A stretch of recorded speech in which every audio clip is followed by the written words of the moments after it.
below, but the second Well, is the It's real easy. team's total, and then the, SEC and then plays you the have the lowest ACC, score. that way every year Okay. anyway. And so these are all your ones each week I don't changes. know. Yeah, okay, And if for some reason In our they don't football play, field, so we we're got, still drawing I three just games heard every now, we took our games to Okay. So Valley, that's not why I did it. and it's they fun got though. closed campus. Yeah, sure, I'm so- glad you. It would tick me off when kids It'll be hang surely over be their something fun girls. for I somebody. only heard about that. Somebody in the house.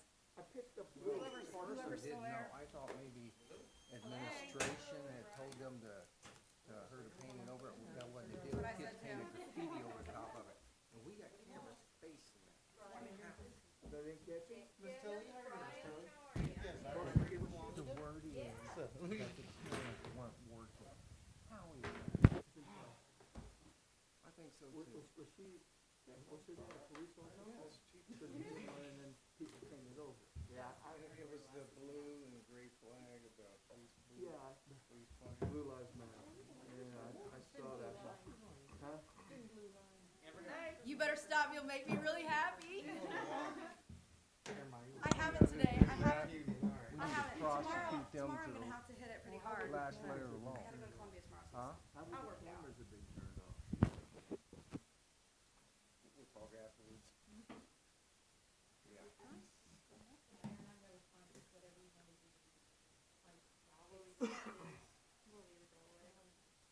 No use in, I don't That irritated me to no tomorrow.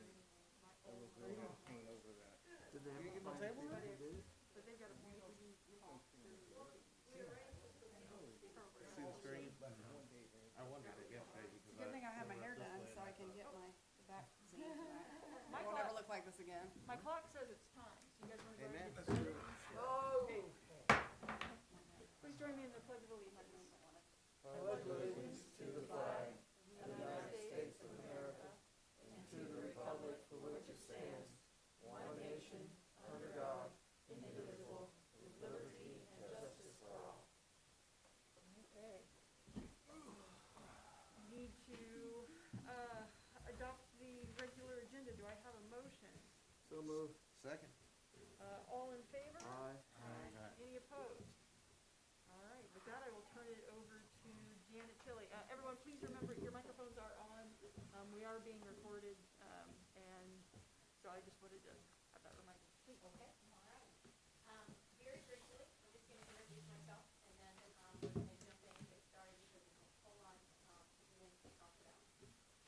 My name is Janet Tilley. I'm Carol Parkman Jan, and it's just one time heart because that's what my family calls me. And I told her it's been, a long time since somebody has called me that. I answer to stop it and pay you as well as, whenever you need. Aaron, Dan, maybe they'll put the microphone over by Jan, and you and Terry share one. You can have it, because I've already said enough to get me in trouble. Okay.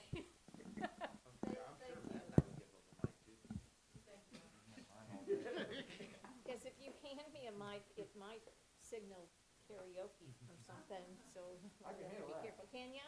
Okay, that's a good thing. I've been with MSBA for 7 years. And within that role, some of you know me because of doing your certified board member training. And I also do all kinds of other work with school districts. MSBA began some very focused work on educational equity really about 5 or 6 years ago. The focus at that time was really on diversity of the educational staff, and helping districts be able to recruit teachers who look like the kids who go to those particular schools. Our work has expanded, partly in fact because we have a little more help in my department, and we know that we've got to continue with this work in order to help all kids succeed. I am just the facilitator of a deeper conversation.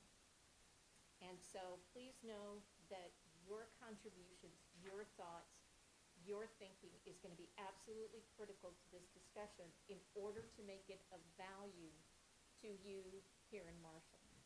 I was born here about 25 years ago, right? And so there is some history in my family from Marshall back in the 60s. And if you want to know about Mr. Bruner's barbecue, I can tell you all about Mr. Bruner's barbecue. Anybody? Nobody's looked, okay, then I'm extremely old. But anyway, so I have some understanding of this particular county. But it has changed dramatically, obviously, since the 60s. We're going to look specifically at youth and at Marshall data and what's going on within this county and with your kids. I have a folder for you that's got lots of documents in it, and I'm going to navigate you through it. But so it might be helpful to you just to kind of leave some things inside of the folder until I tell you to pull them out. So if you would, go ahead and open it. And I'm going to ask you, the PowerPoint is on the right-hand side if you're interested in taking notes as we go. But we are going to use very specifically the document that is on the right-hand side that says defining equity in the very beginning. This particular topic that I have designed this just for Marshall. I use around the phrase of "and how are the children?" Are you familiar with that phrase? Anybody know it? Heard it? Okay, well, we're going to learn a little bit about it tonight. It really comes from an East African tribe called the Maasai. And the Maasai warriors would, when they would travel from village to village, their greeting is not, "Hi, how are you? Hey, what's going on?" Their greeting was Kisirian Inegro. And what that means is, "and how are the children?" Because it was expected that you take care of the children within your community. And they believe, and still do, that the health and the well-being of the kids, or of the health and well-being of the community and society, is predicated upon the health and well-being of their children. And they would say this to each other even if they didn't have kids of their own, okay? That was just the expectation. So what we're going to do is we're going to translate that question. And we're going to take it from the Maasai tribe to here. And we're going to ask the question of how are the kids, the children of Marshall Group? And we're going to have some answers, hopefully, to that particular question by the end. Because if you are serious about addressing educational equity, racial issues, you have to begin here. And you have to begin with looking at what's going on with your children, honestly and openly. And that is the foundation of it. And then the other thing that we're going to do tonight is that we're going to start to draft. I don't know that we can finish it, but we're going to draft what educational equity looks like here. Because I can hand you all kinds of terms, I can hand you all kinds of other things that other districts have done, but that's meaningless because we have to know what it means in this community. So to get there, I'm going to ask you to do some work. I'm going to show you some visuals. I am a visual kind of learner. I love metaphors. That's how I learn. And there are a number of organizations that have put together some visual representations of defining educational equity. I'm going to show you what those are, what are the most common ones. But your work is this. And that is that what I'm going to ask you to do is to look at the visual, and you're doing this individually at this point, but look at the visual and identify what you think it's trying to communicate about what is meant by educational equity. So you'll want to look at the images that are in there. You'll want to look at for the things that maybe are not included. There are lots of factors. I almost gave you a little too much of a hint here from something, but I'm going to ask you to look at it and identify what you think are the components. I want you to note your thinking for each one of the visuals. And then, once we've had that opportunity to do that individually, we're going to come together as a whole and start pulling out what are the core components of educational equity. So this is the very first one. This is one that is extremely common. Has anybody seen this one before? Yes. Okay, and it juxtaposes the difference between equality and equity. And I'm just gonna leave it there for a minute. And you're thinking, and you're taking some notes. What do you think they're trying to convey? What are they trying to say about what is educational equity and its components?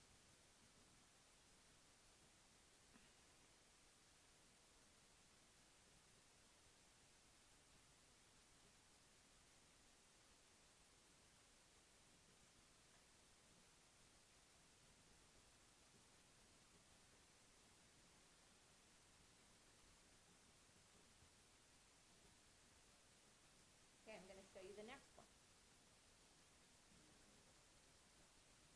You can always come back, I promise, okay? All right? And so here again, same kind of premise of where they're juxtaposing equality and equity. You might wanna look at kind of what's the same, but also what's different in this visual representation.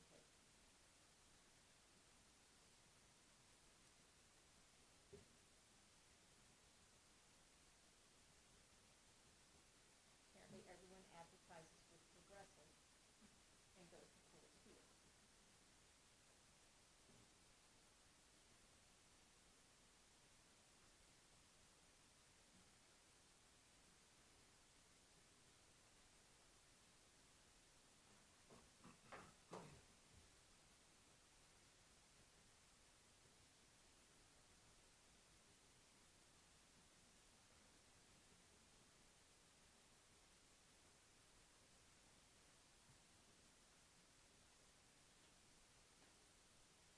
You're not gonna grade our handwriting. Oh, no, no, no, no, you will share as much as you want or as little as you want. How's that?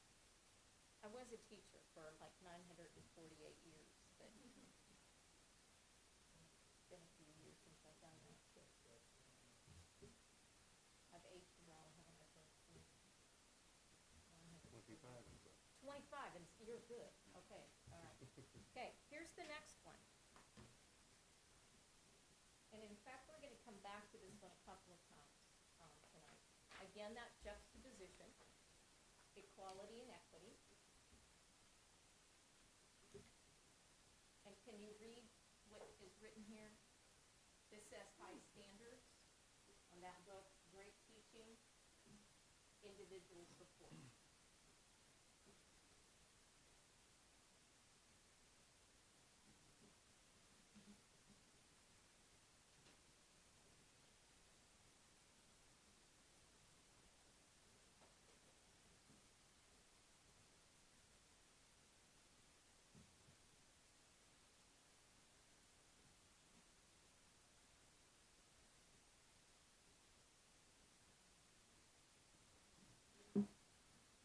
Okay, this next one takes a little bit of a different approach.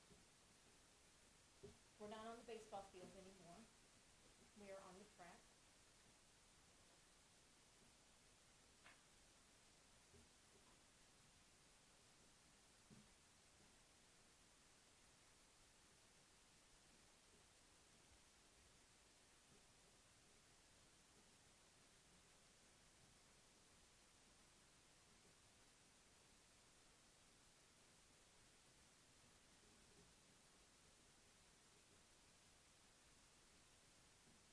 I'm assuming this is the starting position then? Yes. And there they have alternated the starting positions for the outer lane, inner, and the middle. Kind of like with skating from the Olympics. Okay, the next one really is a series of 4 that I'm gonna kind of take you through. And so you can kind of write notes to each one if you want to, or to all 4 together. So they have lifted obviously the image from the Giving Tree. We're not talking about copyright here, but yeah, if I was the author, I would have some things to say about that. But here is inequality, and what it says over there is opportunities. And you got the kid who's getting the apple and the kid who's got the question mark. Then they put equality next to it, and they said evenly distributed tools and assistance.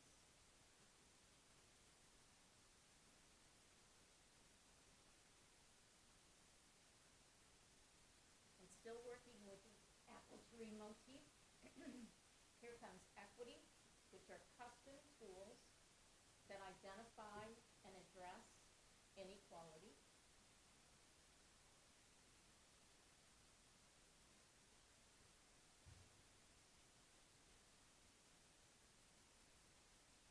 And then finally, justice, which is fixing the system to offer equal access to both tools and opportunities.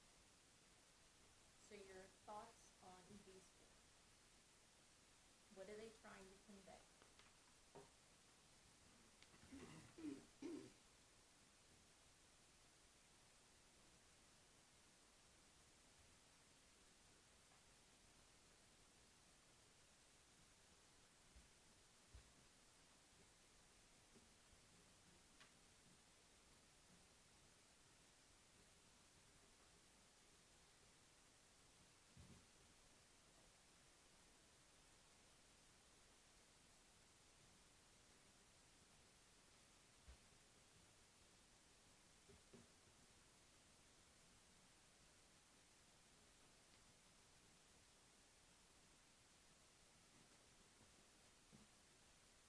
Okay, and finally our last one.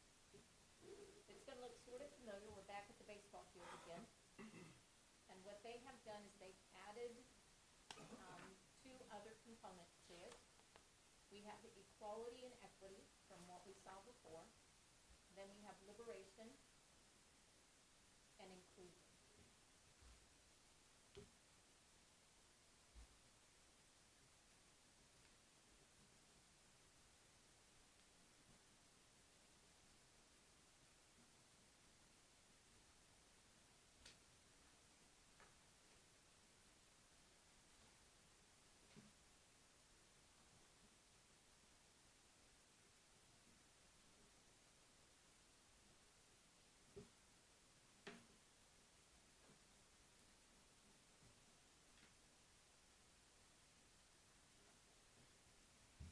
So my guiding question to you is this, and that is, from what you have seen with all of these different images, in order to form your definition of what is educational equity, what are some of the core components that you've seen illustrated through all of these different pictures? What stands out? What's repeated? What would you like to share? And I'm going to capture them kind of on our chart paper, because we'll use it here in just a minute again. So don't be shy, because if you're shy, I just call on you when I do. So, You have to give them the tools to make it equal. And make the playing field fair for everyone. Not all the tools will always make it fair. Not everyone needs the same tool. okay, we have lots to talk about. Okay. All right, so let me go back. We have to have the Not- tools to make them equal. And then not all the tools will, not everyone will need all the tools, so not all the tools are needed by everyone. And they need, some of them need different tools? Okay, all right. More or less.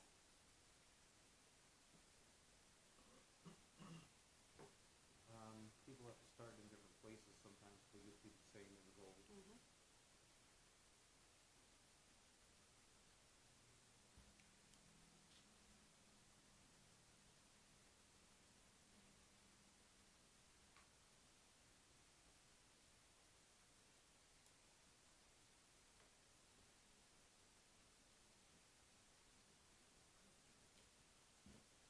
This is a good start, but let's keep going. What else do you see within those pictures? Think of what it is, what it isn't, those kinds of things. Well, I think systems are great, but if the training isn't accurate, then the performance of those systems doesn't necessarily help everyone else. Like, I don't know how to really say that out loud without training it. So I wrote systems are great, but training on the fix and the performance of the fix has or needs to be accurate and it doesn't always match or fit with the person. So if you have, I'm looking at educationally, if there's 3 people in a room, your justice for one person is going to be different or inaccurate for another. So it's, the process by which you get there has to be clearly defined, but it's going to be performed by the educator differently for every person in that room, potentially, in order to help them learn or make them feel, I don't really know how to say that out loud. It's differentiation is what we call it in Yep, education. yep. You know, Aaron's gonna need something that Ellen might not, and Ellen's needs are gonna be completely Right. different, maybe, from what hers are. Let's dig deeper. Come on, what else is there, not there? Well, the obstacles some people face are different than others as well, so. They all have a common objective. They wanna watch the game, they wanna run the race. Well, or opposite of that, we can't always remove the barriers, so not everyone will react the same way to the processes.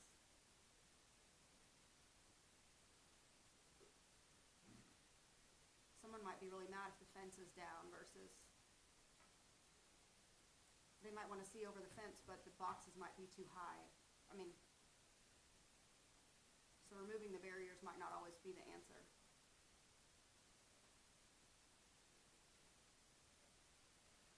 I feel like this is opinionated about I feel, looking at this from my day-to-day, my day-to-day work, like, How does somebody might equity need that differ fence. from equality?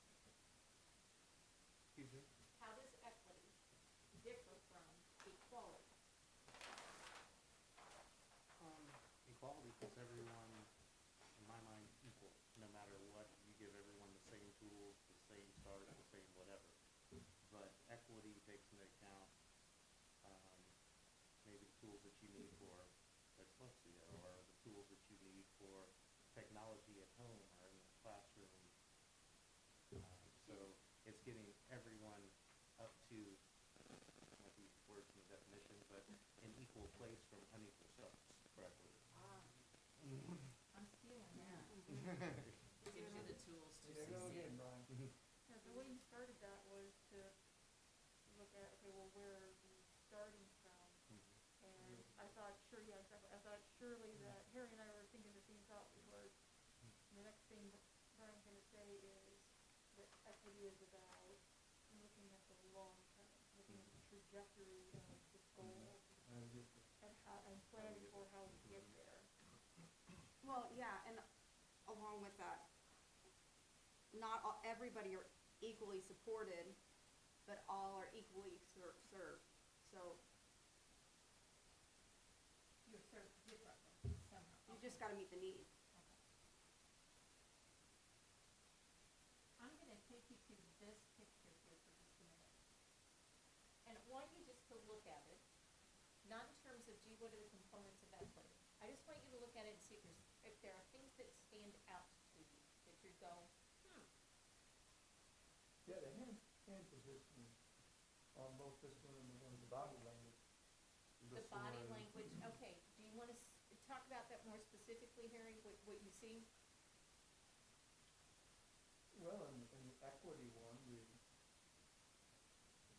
Purple shirt? one is not quite as, yeah, purple shirt. Yeah, purple shirt. Couldn't say, vertically challenged. Yes, there you go. Now, Yeah. he's all of a sudden happy. Yeah. And cheering, and then the one before that, I was looking at, I wrote notes there, well, anyway, that was reacting to me differently. And then the other thing that's been, putting on all my notes here is the boxes. I guess the boxes are us. I guess that's where we're going. The boxes are us. And who put the boxes there on the right-hand side for who's all of a sudden in? Who didn't put the box on the left-hand side? Just like the gentleman who doesn't necessarily want to be taller, and so sometimes that makes him stand out above the others, and he wants to be equal with the others that may not. But in the second one, notice the young man in the middle, I think they're all men or boys. He's not looking at the guy on the right-hand side. So So my question to that, Harry, would be, is the guy on the right side, does he have his hands up because he doesn't like being that tall? Or does, and is having a behavior and an issue with being that in there? I And think so he's drawing the attention of the guy next to him, or is he happy? I think he finally got access to the ball game and he seen somebody hit a home run from him. I don't know. Well, not the Royals, but somebody hit a home run. Well, it's not gonna be the Royals, probably. Whoever can, I don't know, I think there's different ways to look, you can't see the facial expression, so it's hard for me to you're reading the. judge that. Okay, and here's my That question to takes me you back to my though. psychology. Okay. days, too. Here's my question to you. What color are they? What color are the people? Brown. They're all brown, Oh, yeah, right. okay? All right. Oh, I just wanna point that out. And then one of the things that we're gonna talk about is that sometimes, you know, in this pursuit of equity, we think it's only the black kids, or only the brown kids, or, you know, and it's like there's something, it comes from, this really comes from what's called a deficit model, because look, these three are not the same size, so there's something wrong with this kid. That make sense? Say that one more time? there's something different. There's something I don't think different, there's anything wrong. correct, okay, because of the fact, all right, and he's, you know, he's the little short guy, all right? So, you know, part of the question is why, let's say they're all fifth graders, why in the world is he so short? Why does it matter? Well, if you look at it metaphorically, rather than just with their physical, are there some fifth graders who are further behind, less developed? Okay. Does that make sense? That's, yeah. Okay, all right, let me show you this next one here for just a minute. Because they changed it, all right, they changed it here, Yeah, I would go with it. everybody's the same size. But what's different? The slope The of the slope fence of and the the, slope of the of the hill. I fence. bet you. Because That's what- look at this, okay, there, here's my barrier, didn't saw whatever this that. barrier is, and we're gonna talk about what those The barriers one that we have are. actually stair steps down on the grass. Yep, The grass isn't even right. The fence goes up and the grass goes down. I mean, no, in mine, well, both fences are split. So here, at Yes. least everyone starts from the same ground, even on ours, the ground is even slanted for the person all the way on the right. To correct. be farther behind, to even start with the other person. So they're trying metaphorically to show you that there are multiple barriers, okay? And that what our job then, because you are the boxes, I'm gonna keep that one, Harry, for the rest of my life, just gonna tell you, all right? Okay? Is that if you are the boxes, then what are the supports, what are those things that you've got to be able to provide as the board? All right? And that your teachers have to provide, that Carol has to provide, okay? All right? But this is the one that I want you to look at for just a minute. Oh, boy. Yeah. Who has the least challenges in the world by looking at this picture? And the kid on the left is what?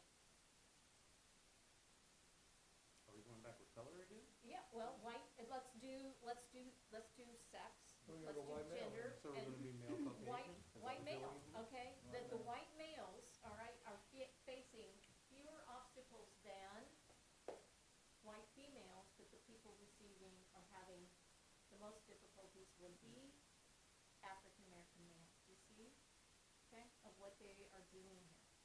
Now, I know that I'm touching on some things. I can see your faces, I know, but we're gonna come back to this. I just want you, I see your eyes, is what I see. Yeah, I was gonna say, my Okay. eyes may be even worse than my mouth. There you So- go, all right. Matt, you're gonna cover up your face? No. All right. Well, I got another, never mind. Yeah, what do you wanna say, Harry? Well, I had a note on that one, let's do it. No, you, tell me what you, Well, what if we you have. can't achieve equality, how do we move to equity? I'm writing that one down. I thought, see, I thought I was in a bad mood that day. We get 5 minutes to take away. We get Drop out the there. mic and walk. And we're fighting two battles at the same time.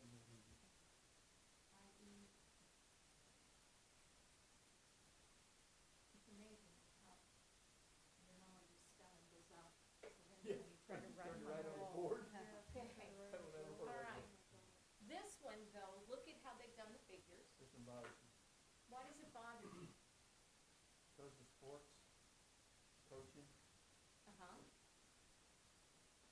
starts on the same line. Not in Well, track. not in In track. track, everyone starts staggered. The If center everyone- lane everyone is, starts center staggered, lane This is is a short. staggered start, yeah, if they stayed in the same lane, couldn't cross lanes, then it would be it equal. would, it'd be an equal. It is equal, yeah, it's an And I equal think start. with all this other stuff, it's gonna get that heat. Are there people who have advantages? Yeah. There you go. Okay, all right, okay. And so one of the This is a things, horrible example of that. The track is the same difference in every lane from that line. But, you know that when, you know, you got a daughter that track. I have a If daughter, I have you a, want- I have you a want person that runs preference, track. She doesn't want the first lane or the last lane. Nope. She wants to run in the middle because of wants the the speed. third. Because if you're in the beginning, you can't use your top speed to go around the corner. If you're on the Yeah. outside, then you have farther. Sure, your fastest sprinter's gonna be in the Right. middle lane. So like when they go in the Olympics, you always see them pick lane 3 and 4 out of the 8. I never knew that. Now I Yeah. know. The next time That's why I a 63-year-old woman Four, is out five, running three, sprints, six. I'll be picking the middle. They alternate in to out the Mhm. green, Yeah. Get in the so you're fine. that's why I thought this, longer. for the 800 metaphor, over. it's not gonna, well, Okay.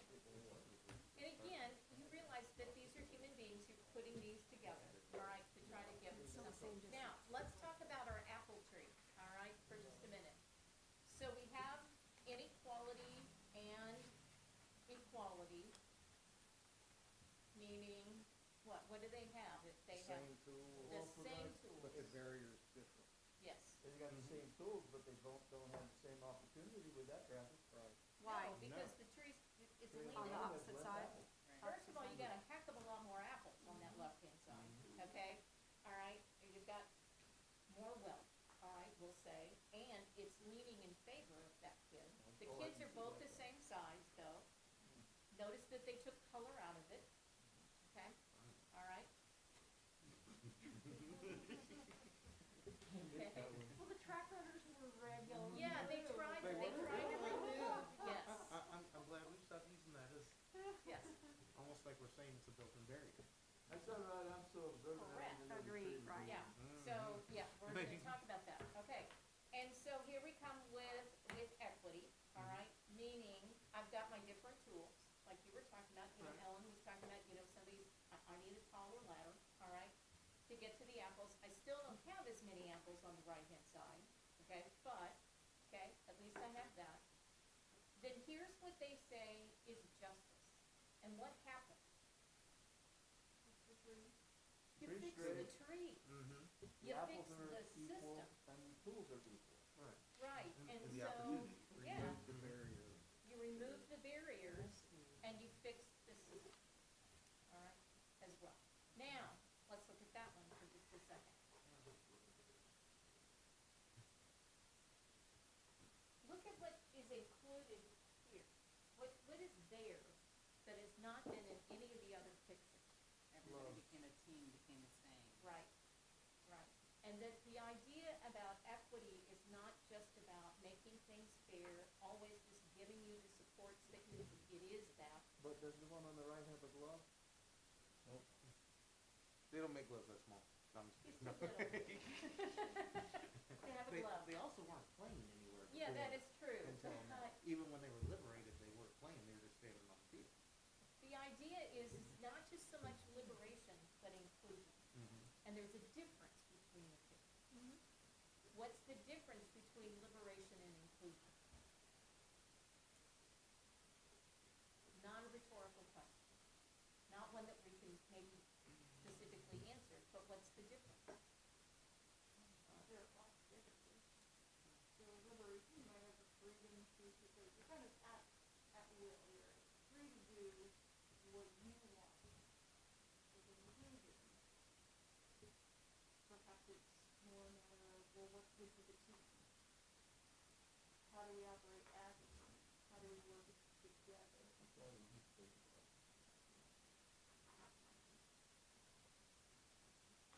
You are different, right? Okay, all right.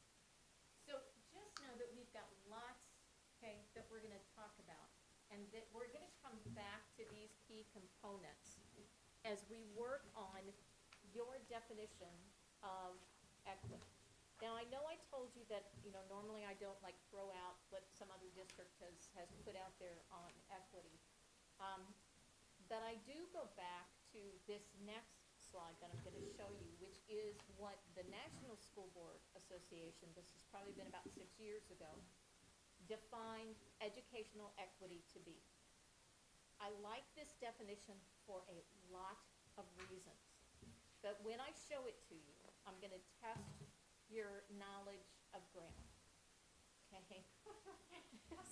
Sorry, okay? I want you to look at the verbs, the action words, or the verbals, the words that are, you know, acting as sort of verbs, okay? All right? You can do that. So here is their definition of equity. And it's really almost a statement rather than just a definition. But they say, we affirm, let me see if I can get this to, I'm gonna do it this way, okay? We affirm in our actions that each student can, will, and shall learn. So the we, that's you, okay? Affirm in our actions that each student can, will, and shall learn. Educational equity is the intentional allocation, I know that's an adjective, but intentional allocation of resources, instruction, and opportunities according to need. We recognize that based on factors including, but not limited to, disability, race, ethnicity, social-economic status, students are deprived of equitable educational opportunities. This requires that discrimination practices, prejudices, and beliefs be identified and eradicated. So give me the verbs that you see. Say it to me again here, I'm sorry. Affirm, Affirm. What does that word mean? affirm, it's a belief, it's a strong belief comes out and takes in front of them. Okay, it's a strong belief Statement, you know. and a statement. And then you shall, Well, can, will, and shall are all modal verbs, so that Well, you're gonna have to explain to them what a modal verb A modal is. verb is a verb that cannot be conjugated in the normal Correct, present tense, and present tense. correct. and then at the end there's the learn, which is the direct object. Which is the key piece Which to is it, the right. direct object. That they can learn, they will learn, and they shall learn. All three of those, all right, are behind it. I wonder why they put the first one in the active voice and the second one in the passive. Can, will, and shall, No, or the do second. we affirm? We affirm. That's that active. student- And then the student can, will, and shall, Yeah. that's still Okay. active. No, Yeah, we're not second worrying one. about the conjugation of it, we're worrying about the meaning behind the accent of it, Shall okay? learn. All right, Second one, the education nerds over is- here are starting to go, get off on the, yeah, okay. That's the word you're over there. But we affirm, we believe, we stand out and take this stance. We're not being shy about this. We're saying, hello, okay? It's not just some belief statement that we have written down in our CSIP, but we affirm, which is stronger than just saying we believe, because affirm means I take action on that belief. Something very similar to this used to be written on the door to the high school. That all students can learn. I don't know if it's still there or not. Okay. But All right. it's a long, long time it was there whenever you walk into the So here's what you as the board would be saying if you agree with this definition, and that is that you not only believe, but your actions are going to demonstrate that you know that each student can, will, and shall learn, okay? And that educational equity is and this adjective is extremely important. It is the intentional allocation. You know, Ellen was talking about it too, as far as, you know, we have to know what those tools are. We have to be purposeful in providing those resources to our kids. In order to be purposeful, we have to know what their needs are, but yes, okay? And it's the allocation of resources, which I find interesting. And then they separate it out, look at this one, instruction and opportunity, according to me. Then they get a little deeper and they say, okay, we know that this is our affirmation. We affirm this. But we also have to acknowledge that not all of our kids have this access to these opportunities. And that those particular factors include, but are not limited to, disability, race, ethnicity, social, economic status. Talk about your barriers, right? Okay, we're going to talk about them sort of as barriers. And that because of those, some students are deprived of those educational opportunities. And that in order to take care of it, we have to have these courageous conversations that Glenn Singleton talks about. And that we have to talk about recognizing what are our discriminatory practices. Not that they're intentional necessarily, but it might be something that we're doing as a school district that we're going, ooh, okay, we just didn't realize. And we need to change. And that's what the hard work is. There are a lot of school districts who call us and say, will MSBA write for us an equity policy? And the response is no. And here's why. Because you have to define equity for your particular district. You have to do the hard work of defining it, figuring out what it is, and what it looks like for the Marshall Owls. We could hand you a policy that somebody else has written, but it is meaningless, and it's something that you just put in your policy manual and that you might refer to when you have a teacher who does something stupid on Facebook, okay, which you've had. But you do have other policies that support that. You have GBCB, which is about staff conduct. I have policies memorized in my head. I'm a nerd that way, okay? You have other kinds of policies that support bullying and those kinds of things. But that hard work of what we really mean by equity for our kids here has to come systemically through you. And it has to include conversations with your parents, your stakeholders, and your kids. Okay? So, did you know you were a fiduciary? There you go. You know, first I thought this was about money. It isn't. You got no money, okay? And you're so highly paid as a school board member. My sister is running for school board in Florida. They pay them $40,000 a year and give them health insurance and retirement. Just thought I would share that, okay? That ain't happening here, but online, really? Okay. Here's why equity is important, and that is because you were elected, you chose, you ran, and people voted for you to become the fiduciary for these children, all of these children. And so you have the authority and the obligation for two key duties. One of them is duty of loyalty and the other one is duty of care. Carol is a fiduciary, but she's a fiduciary who has not been elected but hired, okay? So she has the same levels of responsibility in her role as superintendent, okay? So fiduciary, a duty of loyalty, means this. You took an oath where you swore that you would fulfill these obligations and that you would act for the interest of all beneficiaries, all kids. And I know we throw that term around all the time, all kids, all kids, all kids. But we've got to be real about it. You know, what do we mean by all kids? Okay?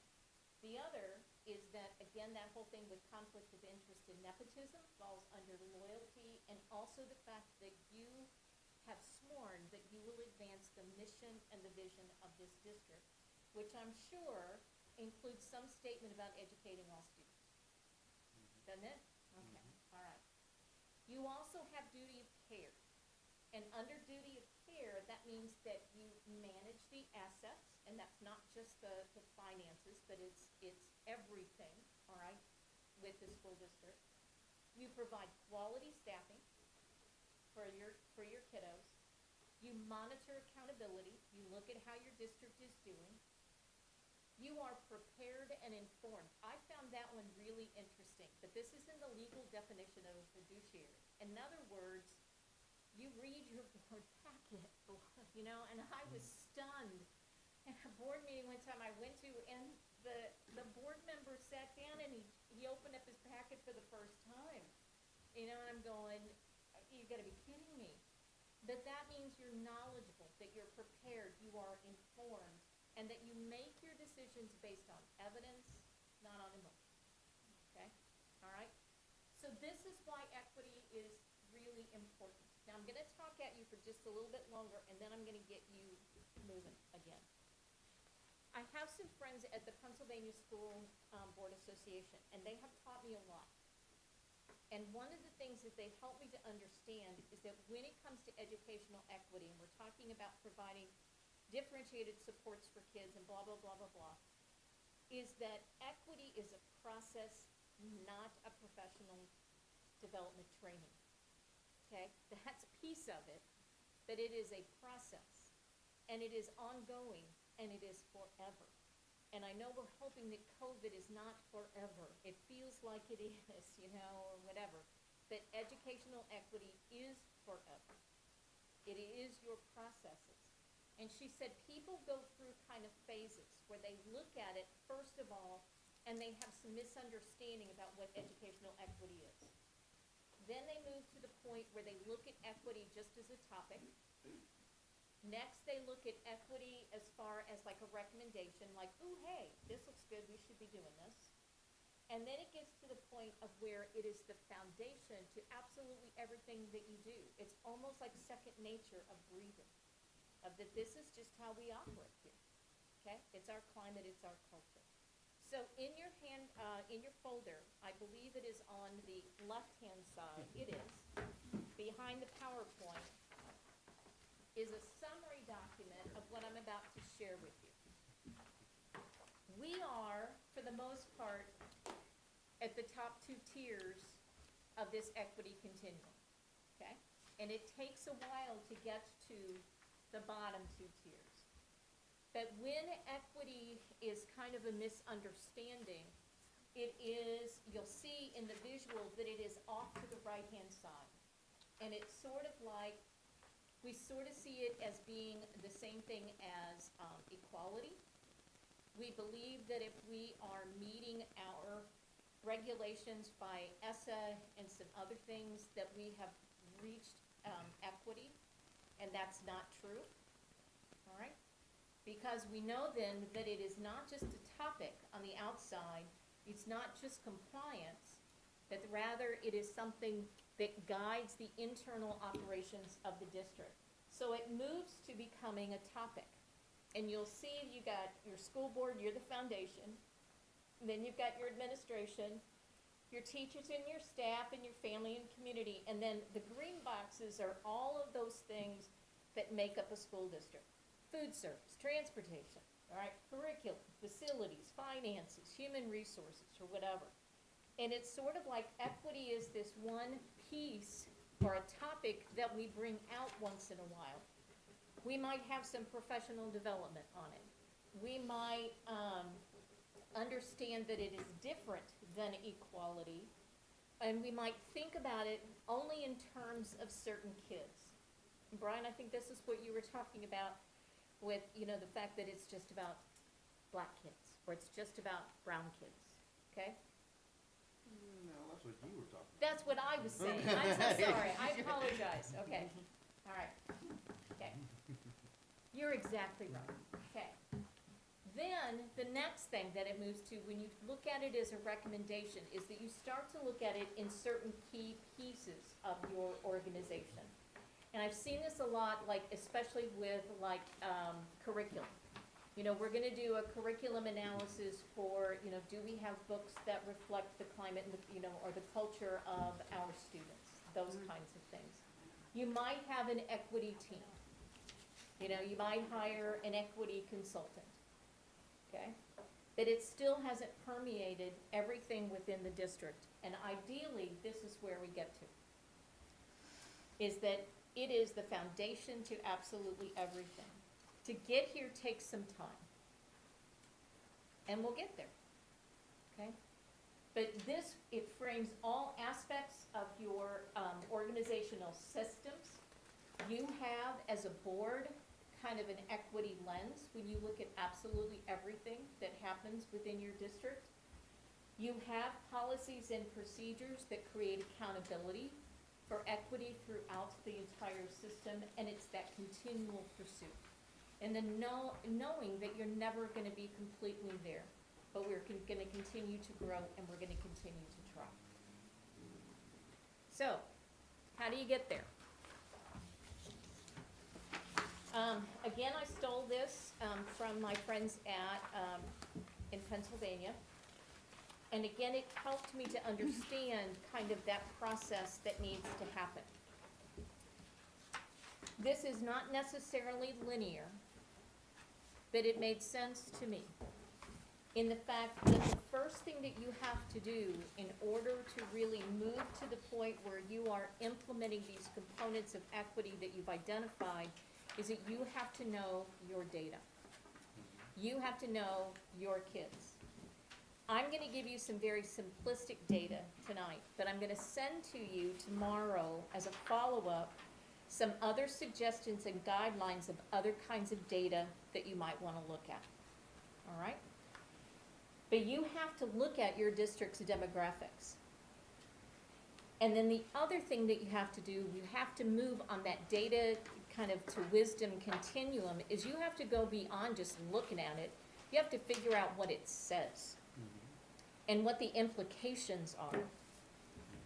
Then you can move to helping to define equity then for your community. You have to know what are the needs of your children. As it continues on, you embed equity training and support for all of your staff. You pursue the fact that you're gonna continue to practice and pursue it. Know that you have to continue on with some cultural awareness and competence. Then you get to the point where you step back and you take your policies and you start analyzing them through an equity lens. And start going, how can we structure this differently? How can we improve it? And I will tell you that MSBA is working on that analyze piece with the National School Board Association and with the Georgia School Board Association. They're helping us to analyze all of our MSBA policies through an equity lens. And it's not every policy, like here's my policy on head lice, you know, well, that might be one, I don't know, but primarily we're looking at like personnel, discipline, those kinds of things. And- Why Georgia, just curiosity? Because my friend, not my friend, because my boss, let me put it to you this way, is tight friends with the lady who is the executive director, has her same position in Georgia. So it's more of a cooperation, that these two It- states are doing it in conjunction with the national? Yes, but Pennsylvania's joining with us. There's a little So now consortium, there's gonna be a movement? well, Because you referenced Pennsylvania too, so it seems to be a cooperative group yes, possibly? the answer to your question is Okay. yes. Okay. And it includes New Jersey, New York, predominantly from, I'm gonna say from our northeast quadrant, except for Northeast Georgia, quadrant, okay? North Carolina, Missouri, and those are the only ones I can think of off the top of my head, okay? Thank you. All right. And if you're interested, I can send you a list of who they are, but, yeah. And just You when don't you care. named those two, I just thought, why Georgia? You know, it just, but It's that makes because sense if it's Melissa a and group of two. Valerie are like joined like this, okay? And they've done a lot of this work, and Georgia wants to do the same. And so we're doing it, and then we have some help from, a lovely woman up in, Washington at National School Board Association who's helping us, okay, with it. And then you get to the point of where, you know, a lot of, you know, I see these school districts who have, you know, here's my equity plan. Well, some of them are good, some of them are just words on a piece of paper. And so you wanna make sure that your plan is based upon and informed by everything that has come before it. So for tonight, my friends, because I'm not gonna keep you here till 11. I know you have nothing to do tonight, Matt, but you know, okay, all right, I do. How's that, okay? Is that we're gonna work on these three. And again, remember, they're not always linear, but I'm gonna get you started on these three, and then I'm gonna send you some little homework of some possible other ones and other things that you can do. But at least let me teach you how to do a data walk, okay? So, a data walk simply means I take raw data, and I have some guiding questions that help me to figure out what that data or that information is showing. There are really 4 key questions for it. The very first one is that you kind of go with your gut feeling, and that is, what are your general reactions to the data? What do you go, okay? The other is that a lot of times data only simply gives you more questions. And so what are some of those additional questions that go behind that? The other to consider is, what is the story behind the data? And what are your personal connections to it? Then you talk about, what other information do you want? And that is sort of like, you know, additional questions that you may have. And then the last one is, why is this particular data or this information important to the district? How does it impact our school operations? In other words, why should I care, okay, about this data? So let me show you what I put together for you. This is in your folder. I believe it is behind, still on that left-hand side. And if you want to pull out those next 2 handouts, you can. They say data walk, and they've got kind of yellow little lines on the top. But I'm going to ask you to take each one separately. This very first one comes from the U.S. Census, and it is really data that's about Saline County. I couldn't get it down to just Marshall. But this particular data, I know that includes Malta Bend, I know it includes, you know, Arrow Rock and, you know, those other highfalutin places as well. So, you know, but this is predominantly, all right, your county. And so I have several categories of data for you. The very first one is just your population by age. The next one is about your race and ethnicity, the breakdown. Then if you flip it over on the back side, you're going to see the household type, and it's household type by relatives and non-relatives. So in other words, we might have the male is the head of household, and there's no wife present, and I have relatives living in the house with me, but I might also have some people who are not my blood relatives who are living there. Okay? The next one is about your income. Then on the second page is poverty status in the past 12 months by age. And I use the U.S. Census or the U.S. Definition of poverty. And that is that it would be that for a household of 4, you have a gross income of $26,000 or less. Then the next one is about the ages of, by the language spoken by age, all right, within the household. And I looked at just ages 5 and up. And then on the back side, this is where I found some interesting things. And this is place of birth for your foreign-born population. And so I kind of divided up with Europe, Asia, Oceanic, didn't know that they had a term for that, Latin America, and Northern America. So here's what you're going to do with this. We're going to move from data to action, maybe. Okay, we're at least going to move from data to knowledge. What I'm going to ask you to do, either individually or with a partner, it's up to you, is to address those data walk questions. They are summarized for you up at the very top of the page. Take down notes on your insights. You don't have to answer absolutely all of the questions for each set of data, but primarily will you look at kind of what your ahas are, what other information you want, other kinds of questions.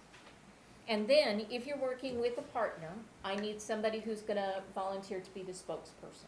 Or if you're working by yourself, you're your own spokesperson. How's that? Okay? It is 6:30. I would like for us to be able, at about 6:45, to come back and to discuss what you have seen. I know that's not a long time, but you can have this, and it could be like, if you're still up tonight, Matt, at 11, all right, I'm just gonna say, you Shoot you an could email. whip this puppy out and start, looking at things. Is your cell phone number on here? I'll call Yes, you. it is, actually. Actually, you should just call her when you get up in the morning. It's Yeah, It's that's probably right. worse than when you call her at Yeah. night. It's on our card in the booklet. Okay, I'm just gonna be quiet and let you work. General reaction, that's interesting. Are you? Oh, here, I can put those questions up there. There you go. How's that? You're big. You can't mute. I've tried that 100 times. Yeah. So do we need to move away from the mic? It's like, I can't move mine. That probably is not. It's not gonna work. Now you just open it back up. If you're looking, Yeah, I was gonna say, if you're looking at What are it. you talking about? she was trying to have a small group discussion that actually wasn't going to be transmitted And just across tell the me if I'm district. wrong, on the population, looks like we lose about 88% of our targeted groups through the years. It's like they're moving away, is what I'm seeing here. Maybe due to jobs or opportunities, who knows?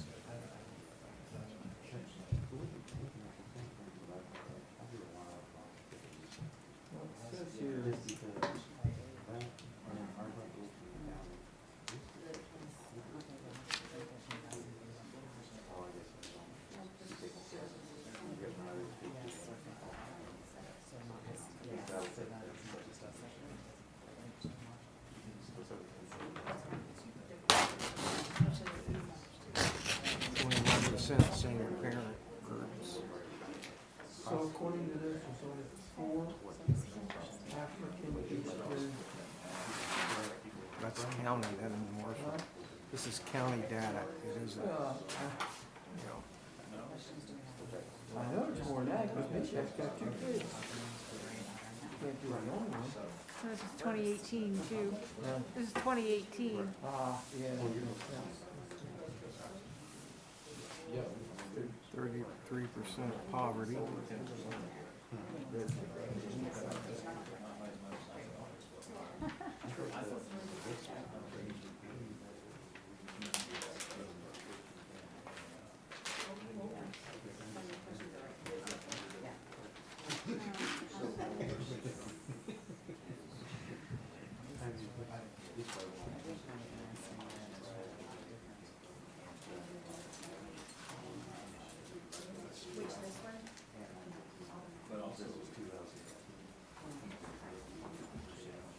just interested, I think there's just a lot of very.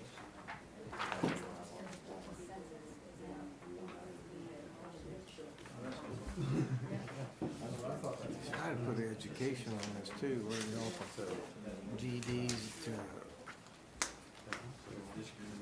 degrees on up. And this isn't the whole picture. Oh, here we go. So,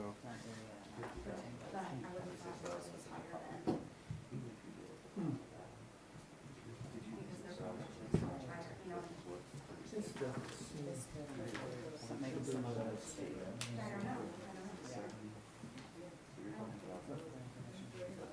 Jesus Christ.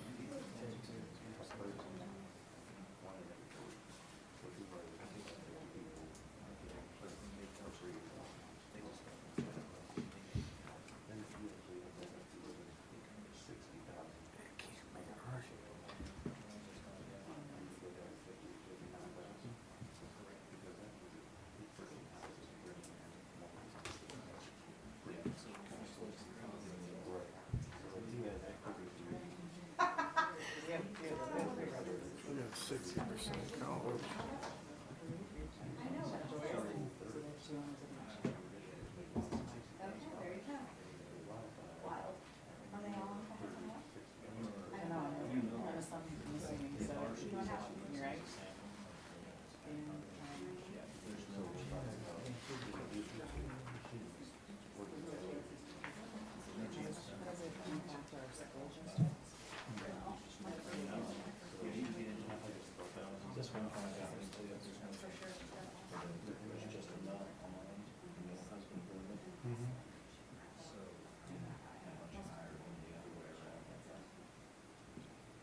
talking about, Ed? Where are you going? Yeah. Not here. No. We're leaving the area, only 6% really. What would I put? That's what I Yeah, we're losing 88% of our population. By the time, if you look down at age 40s or 50s, about when they start to come back in. But it did surprise me here, I thought we would have more of this, Retirement age. but I think probably they'll probably get caught up in census somewhere else, because they moved. Well, you know, the cost of living, it isn't bad for Marshall, but for Swain County, it's pretty high. I mean, you could buy a house in Slater for a lot cheaper you could here in Marshall. And I thought this number was much higher, On the race, just from what we do with our own school, Hispanics, yeah, within our own school district. that can't be right. 10%, of course, she said in 2018, but, I mean, that is grown exponentially, but that's 10% seems awful. Well, if you look, like you go to early childhood, Hispanics and blacks, very few whites. Yeah, it's You know, almost, it's, you know, I couldn't get, I tried to get my son in there, no can't. it's much higher than 10%. Yes. So we're gonna have to get, when's the next census? This year. 20, yeah. So we're gonna need these numbers, as near as I can tell, are.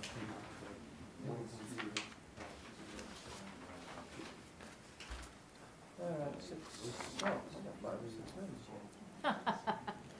Well, if you get done early, we can, you know, we can keep on going, so.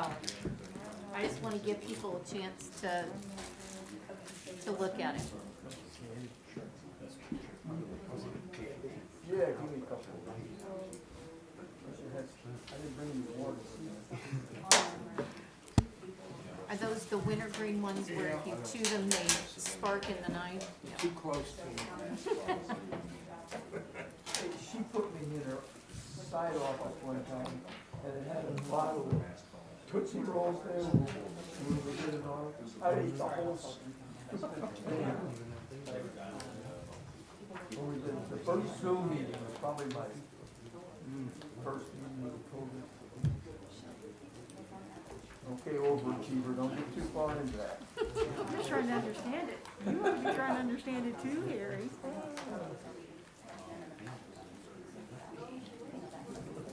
Now into the house. And this is one, like, that right, this county-wise, Marshall's higher than that. Remember, like, the high school level was like in the 90s for attendance. All of our schools were. Maybe one of the schools is bringing it down. Well, that's Sling County, so, little country schools. Well, I went to Malta Bend or. They're part of that. Slayer. Later.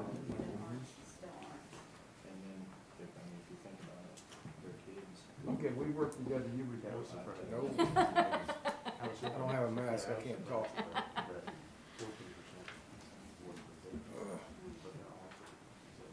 How many people are still with us?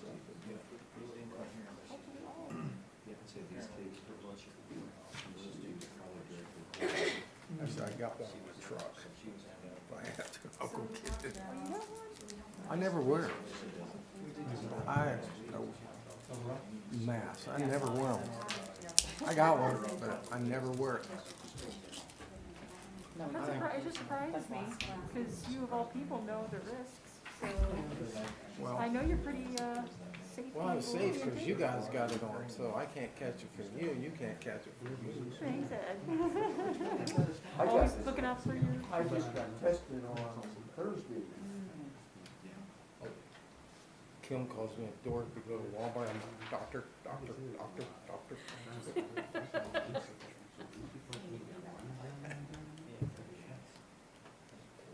I'm gonna have kids in the classroom.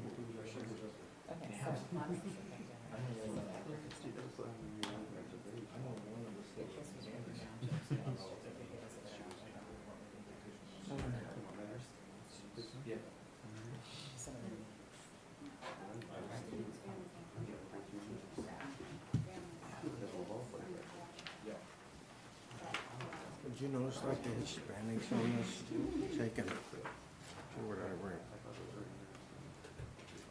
The dropout rates, 320, Hispanics the highest at 4.40 in this census. Why?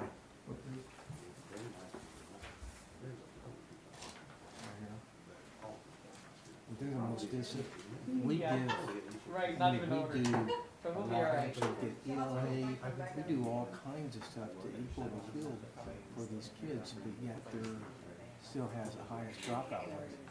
So what's causing that? I mean, we sink a lot of resources into that particular group. They're not getting our bang for a dollar, that's for sure. Their kids are losing. So we're spending a lot of money, not getting any results. Yeah, I mean, they're dropping out at a higher rate. Gotta be a reason why.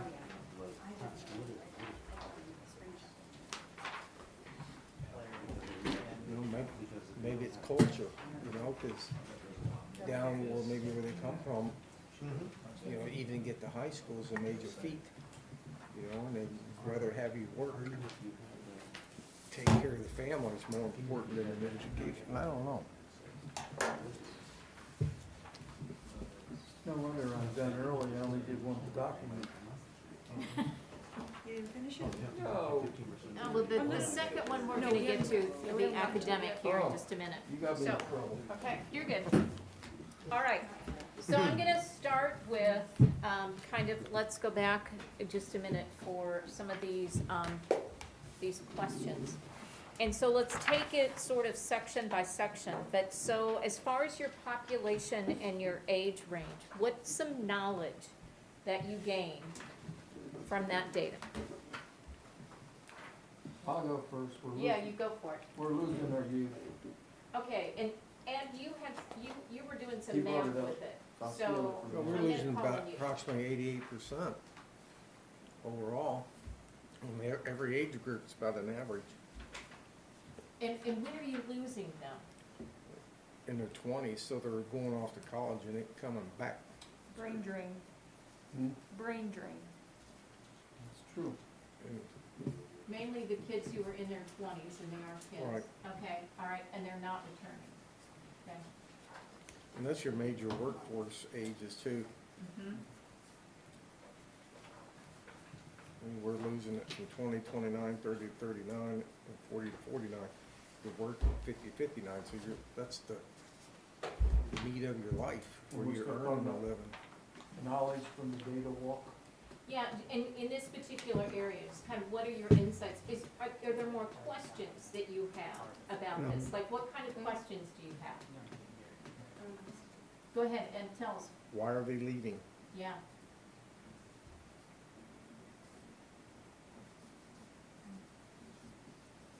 How can you know that? How can you know the answer to that? Well, We I can assume, I mean, just for me personally, Well, would be some, Turn right over here to the job household opportunities. income part. I was gonna say, a lot of it goes back to poverty and jobs and employment, Yeah. like, what do you have? Okay, Mhm. all right. There's nothing here for them. Mm-hmm. Who's your biggest employer? Probably ConAgra. Probably ConAgra. Okay, so the poultry processing, yeah, okay, right. Okay, And if not, you could join that with Cargill, and it's still the same type of business. That industry is our biggest industry employer. right. See, over the years, Marshall's lost a lot. I Mhm. mean, we had an International Shoe Factory here, we had Kraft Food was here, you had the Hab Center, which employed a lot of people. I mean, the opportunity is dwindling year after year, but we're getting a new McDonald's. Yeah, That's privately owned, private money though, so that doesn't necessarily count. We got a new song. Well, In this- it's a lateral move Again, private anyway. money. In this community, in this county, the majority of our people work in the healthcare industry. So if you look across the country at healthcare salaries and I'm talking, you know, you're talking about certified, non-certified, licensed, non-licensed, the majority of those people are, their salaries are under the poverty level across the nation. Mhm. So In this area. when the majority of our, I mean, the majority, like truly 90-some% of our of our employees, people working are in the healthcare industry, even though we have those large factories. Yep. So they're working for multiple, and when it was talking, when the Hab Center closed, many of those, employees left our county and are working out of the county. So a lot of them now drive out of our county to work. One of the things I wanna pursue, some more is to look at who your employers are. You know, and what are the types of jobs that, you know, the people in your community have. Because you're right, in that you've got a high poverty rate, all right, as well. But I remember when International Shoe was there, you know, and you had craft foods, and you had, you know, you had good, stable factories that usually had a pension sometimes, or retirement that was attached to it, so you stayed, you grew up, and you stayed in the community. All right? What else, anything else that you notice about your population? On population, growth in the Hispanic, Latinos. Okay, all right, so let's talk about the race and the ethnicity for just a minute. What have you noticed there? Well, it's growing, What is? and I think the Latino population, Okay. and I think these numbers are Well, these were 2018 numbers, so it'd be interesting way low next year when we get from what we're 2020 seeing numbers in, what this is, because I think our demographics of what we actually see in our community are skewed from these percentages that are shown. And also, it's a fairly new phenomenon. In other words, it's been growing. When I retired, it was the number 40 anywhere near this. And probably when you guys were in school, the numbers probably weren't anywhere near this. Predominantly white, no surprise. All right, okay, on that one. The black population, they have it at 5%. Is your gut feeling that it's probably higher than that? Okay. Yeah, I think it is. Okay. But I also think do we think our white population is that high? I think I don't our think so. I think our white or Caucasian population is lower, Yeah. and the other two groups, you know, the African American and Hispanic, I think are higher. Well, we just had a demographic breakdown. We have to remember this is county also, not, Yes. not Right, our not district, your so that town. also We're gonna makes this look at, Yeah. As you're looking at these Marshall. outliers Yeah. outside of town, Right. I think that actually brings your numbers back up. Okay, Correct. all right. Okay, and then what about with households? What did you notice? What are some other questions that you We- have? Matt and I were kind of astonished that the in-male household and the female household with no wife or no husband present was roughly 21%, which Yeah. is single-parent households. Right. So that's 1 in every 5 households, basically. A lot of non-relatives live with people. Well, And that's then also. That didn't I make guess sense. the technical I think that was homeless Hispanic culture. number, Like, for the instance, non-family coming over household, Right. here, you know, they get started, they That was just have kinda highlighters surprising do a to lot me. of that. that Yeah, percentage. a lot of kids that don't, yeah. Of being I'm in someone's home, but I'm not related to them. Yeah. Mhm. Yeah. Yeah. Okay, I have more questions about that too, and it's like, who are they? I'd like to see the age range Oh, okay. of Yes. non-family households, Mm-hmm. It's a good question, Matt. because we've got a huge, we've got a huge homeless number that we turn in every year Yeah. here. Mm-hmm. I would like to see how much of Saline County we account for. And are we looking at 30 and below, and how many 30 and above, or, you know, school age, 18 and below? You know, if you looked at 18 below, 18 to mid-30s, 35 and above, you know, what would those numbers actually really look like for us? Okay, all right.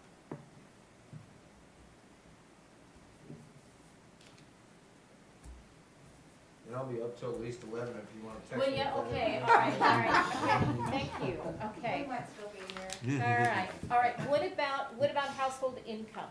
What were things that you noticed, stood out to you?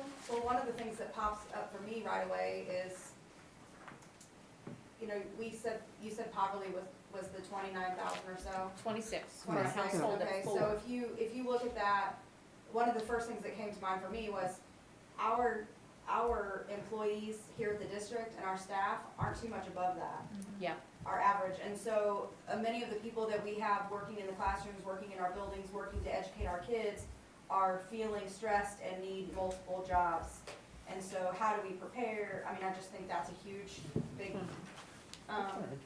and then, That's what I thought, yeah, so the you're next not, they're band. not far off that. Well, and even the numbers that she's talking about, Matt and I talked about, you know, if you're looking at 30,000 and above, you're talking about a third. It's Yeah. 1 in every 3, 33. you know, Yeah. that's living that way. And even if you expand it up to have, you know, we had 83%, which were two-person households, 60% of those. But if you look at up to 60,000, that's 2/3. That's another 34% if you incorporate the next 3 lines to up to 59,999. And so that's 2/3 of our population is making less than $60,000 combined in a household. So for me, I would, and we should have thought about this, Chrissy, I would then say this gives us reason to lean on the city and say, help us. You know, you have to help us help you, and we have to be able to educate your kids and your families, but you have to be able to employ them and provide a reasonable salary to them, or opportunities for reasonable salaries. Was I the only one that thought that the top ends of this looked very, very low compared to what I've been led to believe about the area? What do you mean? That we had a lot of people that were very wealthy and a lot of people that were very poor. This census here doesn't quite reflect it.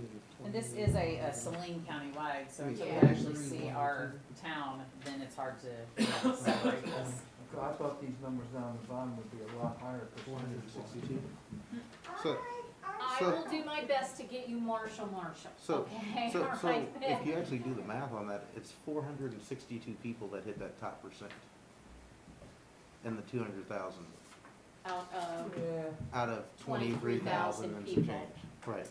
So if Yeah. you're doing 2%, now you're talking about, now you've got close to 1,000 people or 900 that are in those top 2 there categories. you go. Thank you, Andy. That's why I. Well, yeah, 100,000 and above really Right. gives you a lot of people. Right, if you go to 100, then you're dropping down to 6%, now you're talking about 13% of your population Yeah, is right. that range. Yeah. But if you're talking about the top 2 categories, which are 150,000 above, you're talking about less than 1,000 people. Yeah. Here's a map guy. And Yeah, you so- got the words, I'll get the numbers. Yeah, you got- Everybody has to have a specialty around here. I don't know if Makes it it all comes out work. this way or not, but like your single parent household, Yes, there's 4,644 of those. And, I mean, that's pretty much 49,000 and below is what that equals out to. So, I mean, you got a lot of single parents that are, Trying to make it. yeah. Yeah. Mhm. That's one and reason. again, with multiple jobs, That does have a direct impact on us with school closings and things like that. Mhm. it has an impact on you for everyone. Yeah. Okay. Let's talk about poverty rate. This is on the kind of the last, almost last page, but, for the poverty status in the Oh. last 12 months by age, what stood out to you?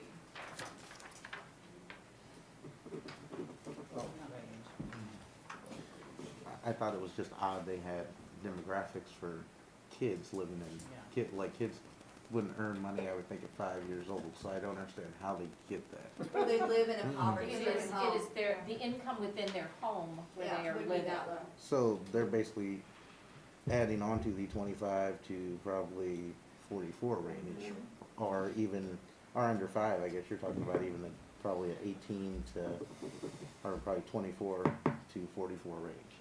It just seems like those numbers should have been included as an adult population, not necessarily a child population in my Well, mind. but if you wanna focus in on which kids are living in poverty, then it gives you some indication of, okay, well, it's those younger kids, not the youngest, Mhm. but it's that middle school age range. From I- 11 and I under. understand or that, that's but the highest parents have to be poverty. living in poverty for the Yes, students to be people So you living got in a double poverty. problem there, yeah. Yeah, so if you had it from like 18 above, you know, in my mind, because that's outside of school typically, somewhat, if you look at it. But if you look at this, about 30% of your kids, who are Mhm. your school-age kids, Mhm. live in poverty. Yeah, Yeah. yes. And we're We're talking just about, 32%. and almost abject poverty of the fact that if I'm living in a household of 4, that the income is $26,000. Well, you can You know. almost tell exactly how old their parents are too. Yeah, Kids real 5 and under, correlation. they've got parents 25 to 34. Right, Mhm. that correlation, Mhm. yeah, I hadn't Mhm. put that together. Yep. You all are data nerds, you're good, okay, Mhm. all right, You're okay. calling us nerds, we're gonna have to have. another Okay, conversation. no, I'm sorry, okay. Data geniuses, how's that, all I'll right, take it. as I'll take it. as well. Okay, I've never been called either. called a nerd before, okay. You're gonna make him blush Four when you seats make turned out to be your. all right. Consider this to be your first, then Matt, you're a nerd, okay? And you're pretty good with these data stuff, so you're a good nerd. All right, you're a smart nerd. There you go, okay. So let's talk about, this again should not be any surprise to you based upon the other data that you've seen, but the language spoken at home for your population 5 years and older. I thought the English only number was higher than what Than what you had expected? Mhm. Yeah, I thought Mhm. Spanish would be higher. I thought that it was odd that we only had a 10% Hispanic population by this, but it But has a 13. 13% people I speaking Spanish at know. home. I know. So that means we have people who are non-Hispanic by nationality or by nature that are speaking And it Spanish doesn't at even- home mixed possibly. It doesn't even add up to the population either. Mm-mm.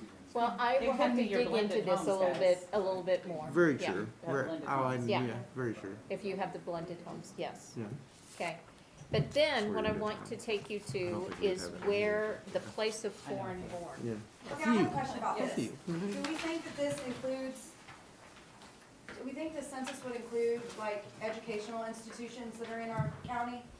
So we got a college, Missouri Valley College, Missouri. Well, Census they is supposed to be influence it. taken on Yes. your home area, so Yeah. where they're claiming But if as those home. people live here I mean, if they live here year round, If on they, a- if they're I- claiming this is their address. If they would have filled out the census, this could be affecting Mhm. and skewing. But some, yeah. I just wondered that, we have a large international population Right. of college students, Mm-hmm. 32 countries. So that would, if that's included, that would make more sense to me. I don't know that these are college students. To me, these are gonna be more of your residents who are filling out the census from living here within this We county. do not have a large segment of Filipinos on the campus, I- and that's the hardest And number. Aaron, I don't know, I think that actually does work somewhat. Like if I'm from Malaysia and I live here year round, and I probably claim residency here, Yeah. you They're know. still on a visa, so that's what Right, I'm asking. and if I Okay. rent a house Then year you round, know- that's my yeah. address, that's Okay, where I'm it gonna means bring I'm it sent to. What do But- you notice here? There were some things that stood out to me on this one, that I went, whoa. Well, Only Latin half- America is extremely high. But look at But it- where in Latin America, Oh, so. Oh, yeah, for sure. That's not surprising. okay, No, that surprised me either. all right. But it's El we're Salvador, looking at the back Nicaragua, page. Okay. Honduras, Yeah. you know, as well as, most people Mhm. will automatically think that it is, you know, if they're Hispanic or Latinx, that they are from Mexico. And that is not the case for you. Mm-hmm. So one of my questions to you, and this is rhetorical, okay, is what is your level of knowledge about the culture of El Salvador, Nicaragua, and the Honduras? What do you know about them? And why they would be here? Civil War. Absolutely, Mhm. okay? Extreme poverty, Mm-hmm. you know, Mm-hmm. all right, all of that, so a lot of them are escaping and probably were refugees at some point Mhm. as well. Well, a lot of Okay. them got here to follow the meat packing industry. That is true, because that's where there would be a job, Yeah. okay, for someone, you There's a know, lot who of would- transient, right, you know, it came and- south to north, and that kind of thing. or north to south. But these are your children, Right, right, all right? And so one of the things that stood out to me is that, would I have known this as a teacher? When I was a teacher and I had, you know, I taught in Columbia, and so, you know, would I have known that some of my students and their parents were really from El Salvador, and what do I know about their culture? What do I know about their beliefs? What do I know about what's important to them? What do I know about, you know, their family? Do you see how that information can permeate up? All right, so the key question is that you're gaining some knowledge just by looking at this data. But let's connect it back to that whole premise with equity, in the fact that what MSBA will say is that we recognize that factors such as disability, race, ethnicity, social economic standards deprive our children of some of the educational opportunities that they need. Knowing this is your population, what factors do your kids face? That question is not rhetorical. Well, the first thing that comes to my mind is English-speaking teacher versus a non-English-speaking student. The second thing that comes to my mind is if they've struggled here as a child with communication, what are the chances that they stay here after graduation, or they go to college, or we had a thing about that not long ago. I did not pull your mobility rate, and that's Yeah. another piece that we can look at in just a minute. But when you think about your role and responsibility then as a school district, what are some of the other factors besides just language? I think a lot of our children look at safety and hunger.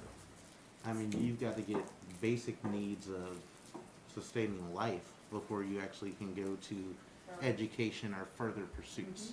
And I think that by our population, by our free and reduced lunch rates, by some of the things we've already looked at, like that stabilization of household and safety and where I am is more important than learning verbs and adjectives and math, you know. We also have the poverty issue, being able to have the tools at home to be able to learn. Mhm. And just because you are poor does not mean that you are not smart. No, it's having the Right, tools that you okay, and need, just- right. Yes, and just because you are a It means child of Wi-Fi color probably isn't on at your house so that does you not can't mean that connect. you are not smart, yeah. I mean, the No. struggle here is to have electricity versus having internet. Correct, Mm-hmm.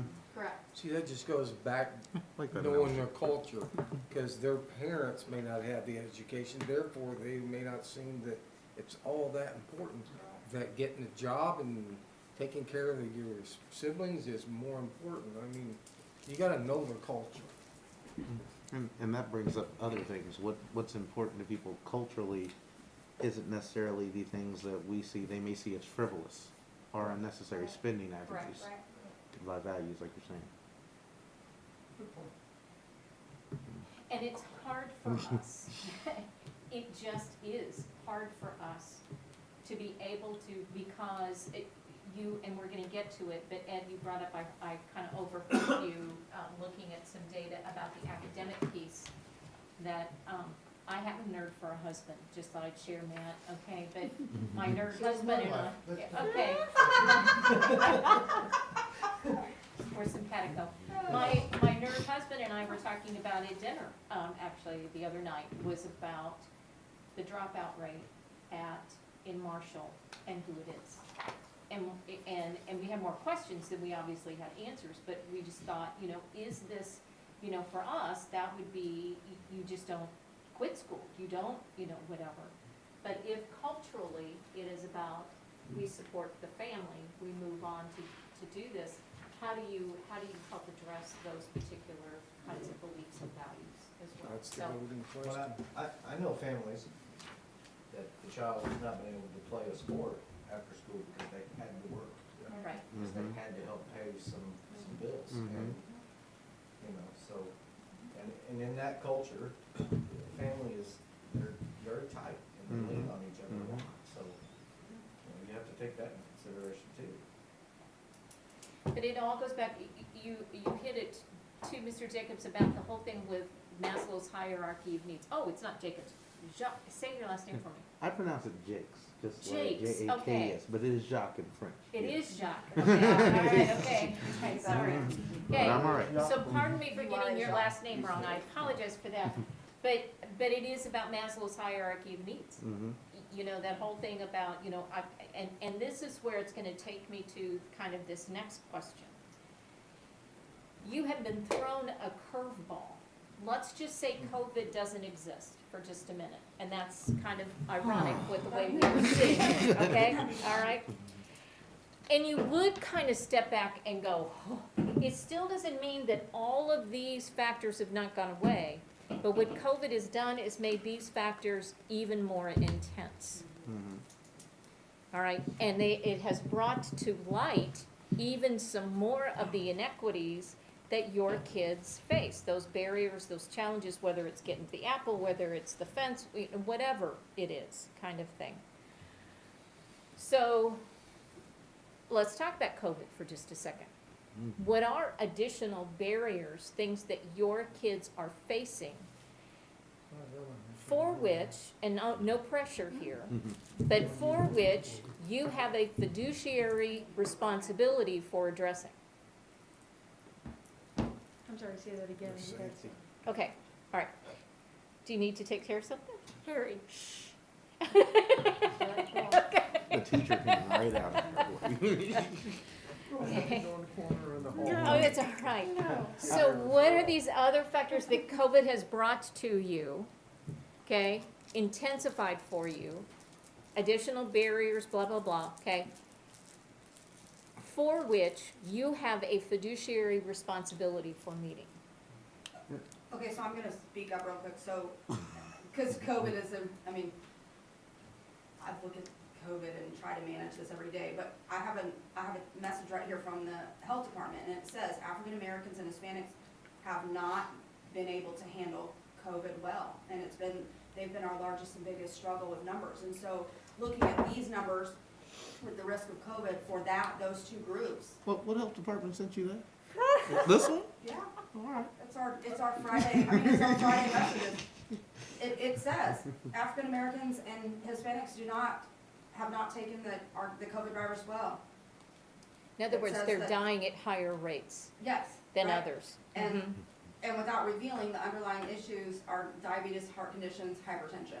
So, looking at those numbers, looking at these numbers and those numbers, that just intensifies this more. Looking at the number of families that live together means that COVID is just going to go more. And you have to deal with it, right. That's what we're seeing. And- And when Ellen mentioned it earlier, but we've been dealing with, these are the people that do not have access to the internet, access to the computer, one computer for a family of 8 or 9. And we've talked about that many times. I was gonna say, even in the first week or two that we started going into COVID contingencies, for lack of a better term, one of the things that Matt and I talked about, or I told him, the first thing we talked about was food. That we realize that there's a disconnect for the 50% of people that are depending on coming to school and having lunch. Right. So how do we actually meet that need for some of these students who are without, Correct. at that time? And then it moved into the other parts, the technology pieces. How are we not gonna leave some of that 30 or 40% behind? So we couldn't excel learning or increase learning, but we had to hold learning. Well, and then safety on top of that. Right. If you're bringing them into a building, Well, I just meant even where you were, Sure, like out in the right. community, like how can we further any learning in the places that we actually had? yeah.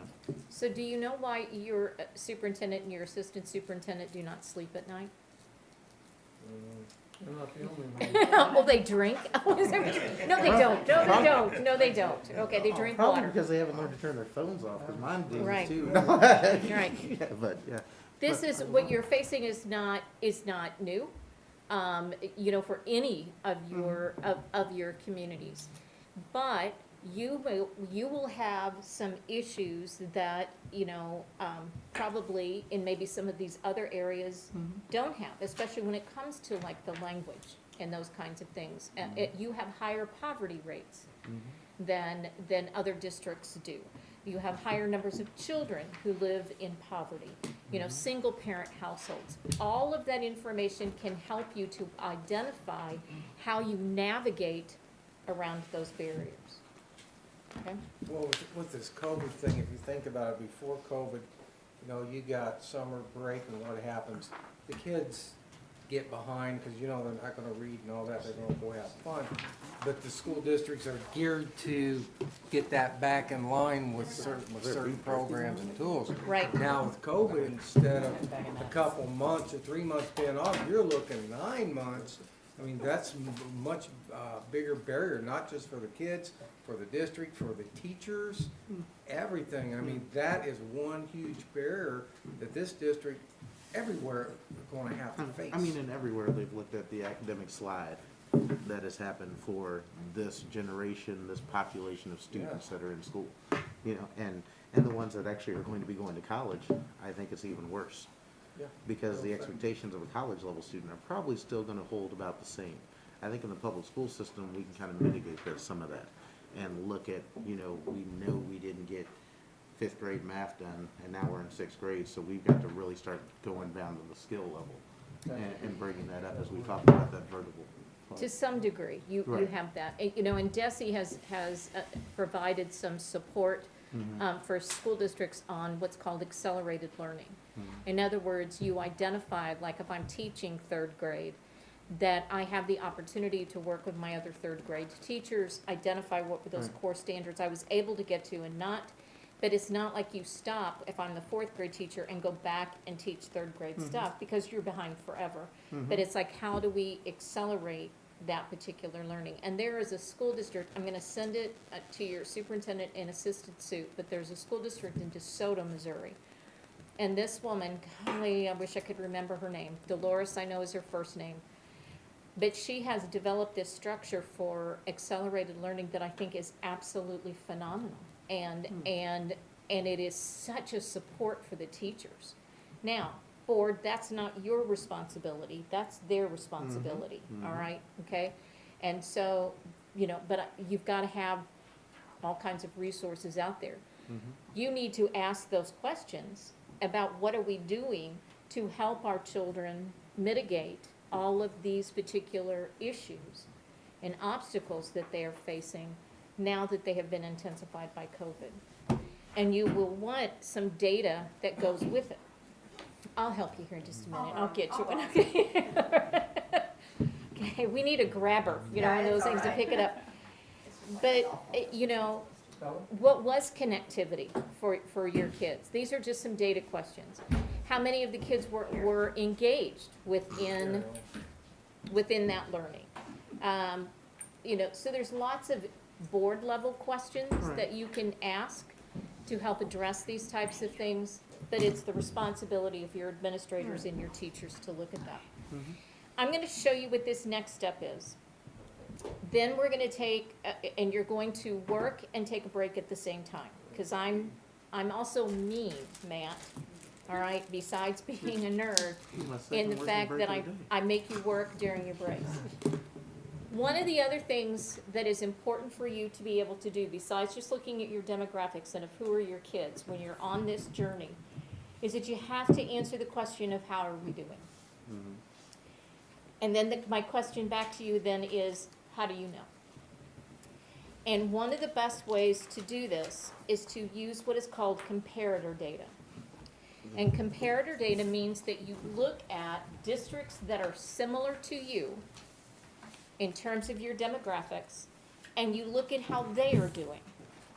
And so, looking at your demographics, I went through, you know, a little tool with DESE, identified 2 other districts, they're both in the southwest part of the state, that are similar to you in size and demographics. They have a high Hispanic Latinx population. They have meat processing plants, poultry processing plants within their communities, those kinds of things. And one of them is McDonald County, which is right down bottom of Missouri, and probably one of the hottest spots in Missouri as far as COVID is concerned. And then the other one is Monette. Okay, and so this particular data sheet that I have right here is the very last page of the other data set that I'm asking you to pull out. I just wanted you, we're not gonna analyze it, but I just wanted you to see why I picked those 2 districts for you. So what you are going to do, my friends, is this. You're gonna go on your data walk, but you're gonna look at these 6 areas. And I pulled the comparator data for you. The proportional attendance, and that is DESE standard of the percent in attendance 90% of the time. your graduation rate, I pulled both 4-year and 5-year, because some of our kids take a little longer, all right, to get through. And it's the percent of kids who are graduating with the same cohort. Your dropout rate, where your graduates go, they self-report after 180 days. Your career tech placement, and then your ACT composite. The ACT composite is they take all 4 of the subsets and they add them together. Now, I need to talk to you about something called the MPI. This is gonna take some brain cells, okay? A lot of people look, when they look at map data, they'll go, okay, what's our percent who's proficient, who's advanced, blah, blah, blah. Okay, fine and good. But what that data does not tell you is about how you are growing over time. And that is what is more important. That's why they have created the 3-year MAP Performance Index, or MPI. And so they look at, it's all of your kids in that particular subject area. If I'm advanced, I get like 5 points. If I'm, if I'm proficient, I get like 3, and if I'm, whatever. And so they add up all of these little points and they divide it up and blah, blah, blah, but they come to a 3-year average, and it looks at your performance across time. Then DESE wants to be able to share with you their thoughts about how you are progressing to what they used to have as the 2020 goal of having at least 75 to 80%, depends on the subject area, of the kids proficient in that particular subject area. So they will have a thing called your on target. And what that means then is that you are equivalent to the projected performance of the top 10 states on the national NAEP exam. Okay, good thing. If you are on track, if you keep going the way you're going, you're gonna hit that goal of having at least 75% of your kids proficient or advanced. If you're approaching, you're getting there, but in that progress, if you keep going the way you are, you're really gonna hit that point where at least 100% are gonna be basic. You're not gonna have any and below basic, all right? But you're not gonna still hit that thing of 75%, hitting that 2020 target of being proficient. And if you're on the floor, meaning if you continue this particular pathway, and there's not significant improvement or strengthening, then you're gonna end up with less than 100% being at that basic level.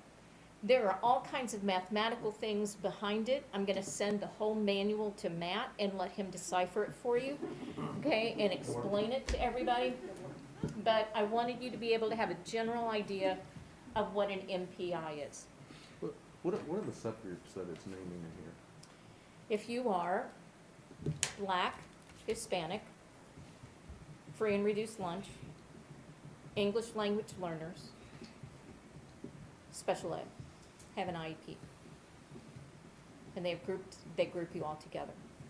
So it's everyone but non-white students, besides free and reduced lunch, Well. possibly somebody. There you go. And it used to be that we didn't even disaggregate that way. Prior to, the one thing that No Child Left Behind gave to us is that it forced us to look at all of our kids, not just grouping everybody together.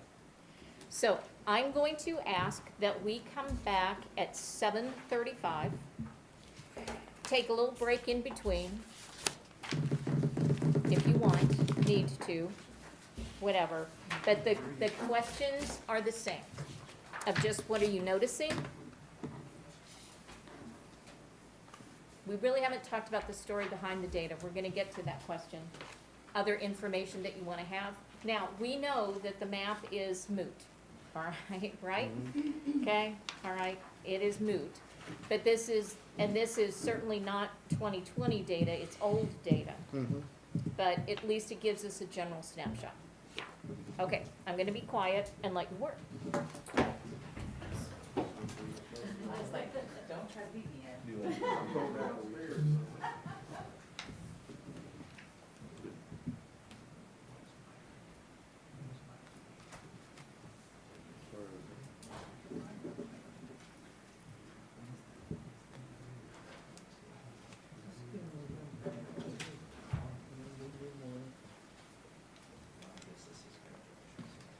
So you got the proportional attendance.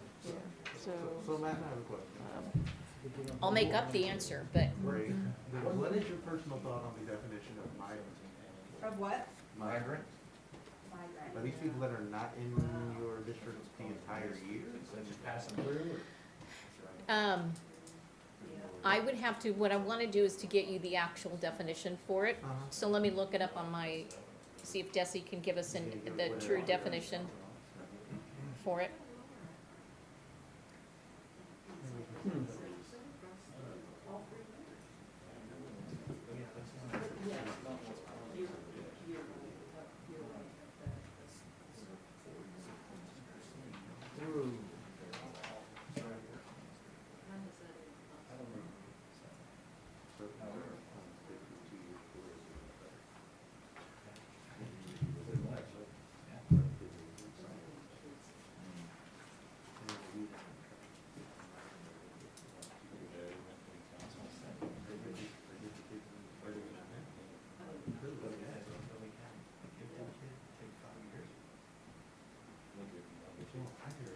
I don't understand that.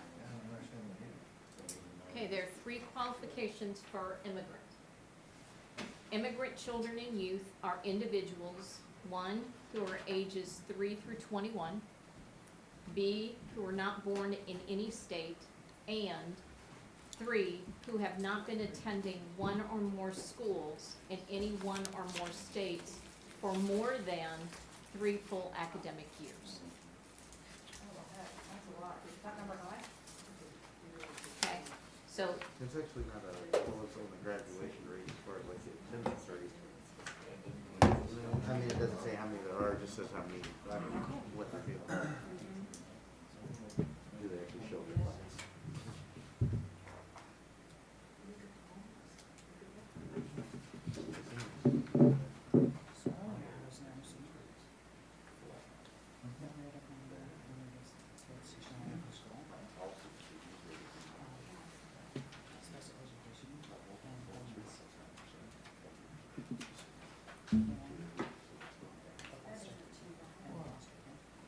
See that military number on both first graduates go? How far behind we are on the others? I haven't gotten there yet.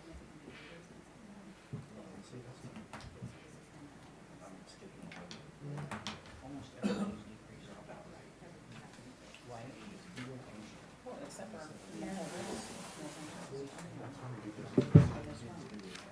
Well, yeah, there's maybe a jump, and then it should find us to back down again.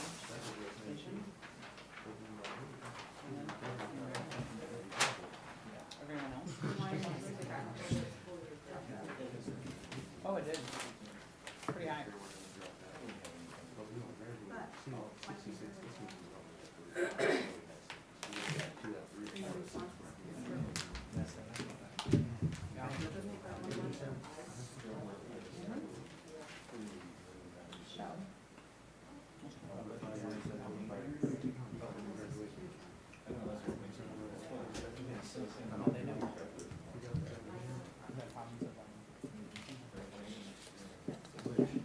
Where exactly are we talking about? Not where, who?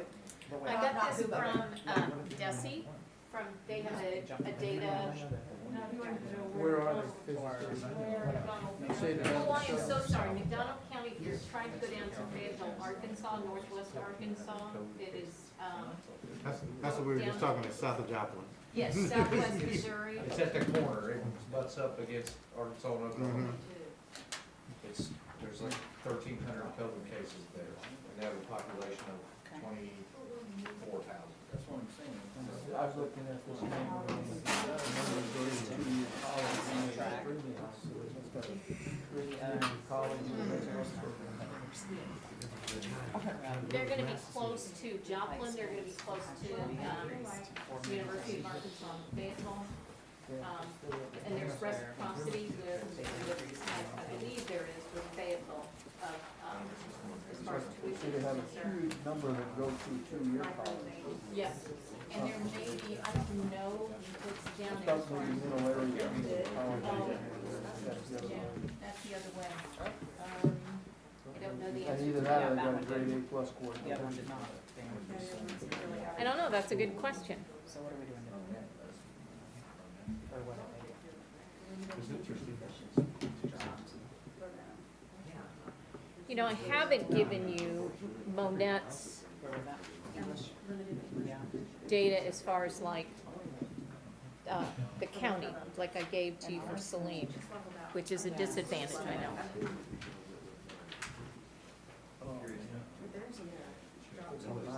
Breathe, I hope nobody put the germs down.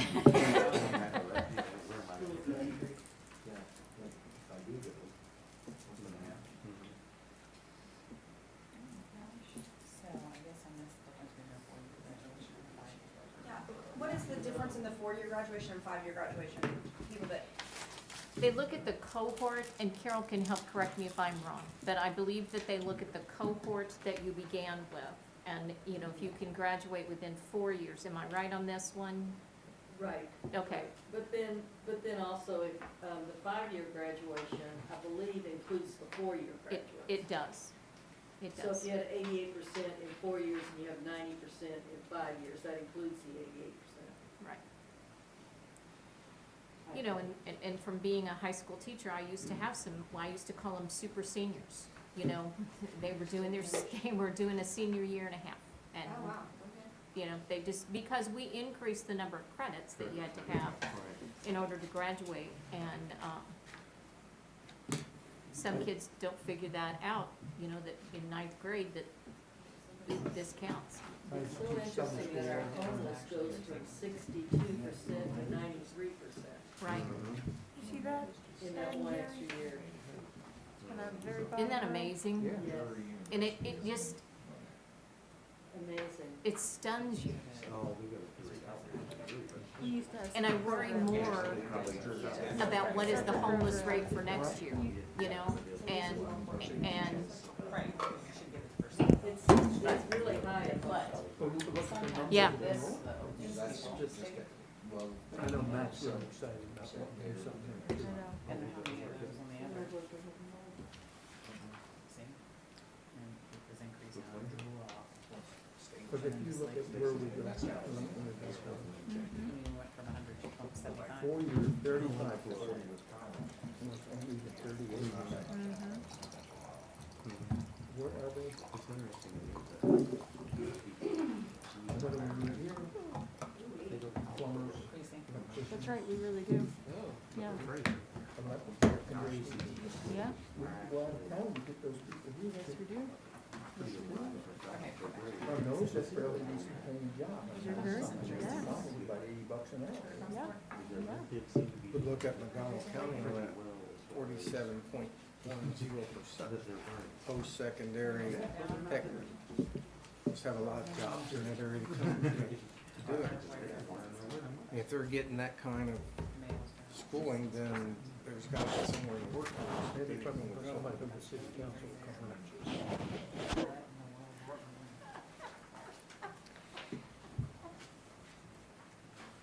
I'm sorry, I'll try to be good, I promise. I'll be good for the next 20 minutes. 20 minutes. Erin, do you make Carrie sit next to you all the time so you can like hit it with the gavel or something, maybe? Okay. Harry is the reason I have my kids read English. There you go, okay. He deserves a lot. He deserves, all right. Okay, daughter. See, so this is what, this is There's the a bond. dynamic. This is the dynamic. You've been around for a long time, haven't That's you? right, that's right. Yeah, we've been trading books since, Oh, I have a book for you. do ya? Have you read Where the Crawdads Sing? No. I'll bring you a copy. Okay, I will read it. I almost cried. Oh my gosh. Yeah, I'll bring you a copy. I got three copies of it because I got people can give them one.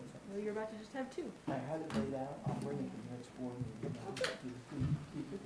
Great. Yeah, I look forward to it. It'll be a lot more fun to read than what you How could that possibly be true?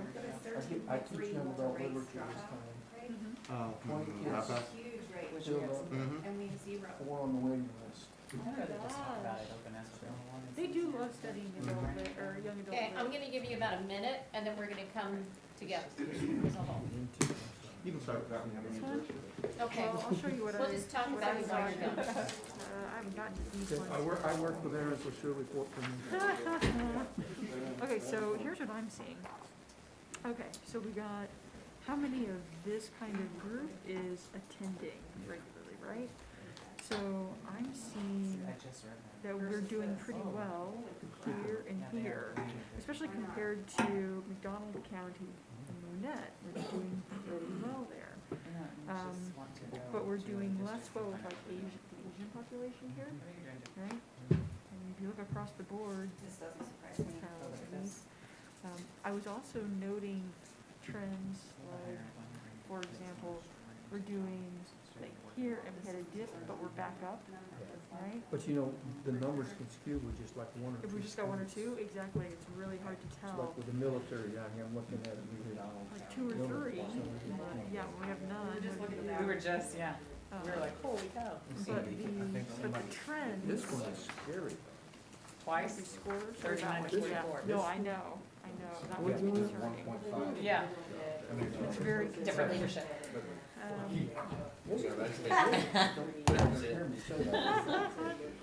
Okay, we're gonna start without Brian, because we love him, but he'll join us, all right, and those kinds of things. So I'm just we're gonna kind of look at it, overall, and not necessarily in each specific area, but what are your general reactions to the data? What questions do you have? Let's start with them. General thoughts. Well, it's hard to not be skewed by percentages when you don't know the numbers. Okay. Very good. So, just for instance, the reason I'm saying, you're in Marshall, in 2017, 4.3% of Asian kids dropped out, or 4.3% of dropouts were Asian. So, how many Asian kids did we have at the time? I mean, that sounds high, but percentages are so easily skewed. Yeah, one or Yeah, two right, kids, you got one or one. two kids could skew the numbers terribly. What I can do, Matt, is that I will send to you, because I've got the data in a spreadsheet, and I've got it with numbers and percentages. I can send that to you. No, because I know that you need it, yeah. Well, and I thought it was interesting that the Asian dropout rate was twice as high as the white dropout rate, and almost no other class is pretty much represented in that. Yeah. So again, the context matters, Yeah. right? Mhm. Okay, all right. But other things that your general reactions, other questions that you may have, Questions? or either, I'm just asking for any kind of interaction with me at One this of the things that I recognize here, being in a community where we're really focused on career tech and technical college, our numbers significantly lower than the other two districts. And we talked about that being very important.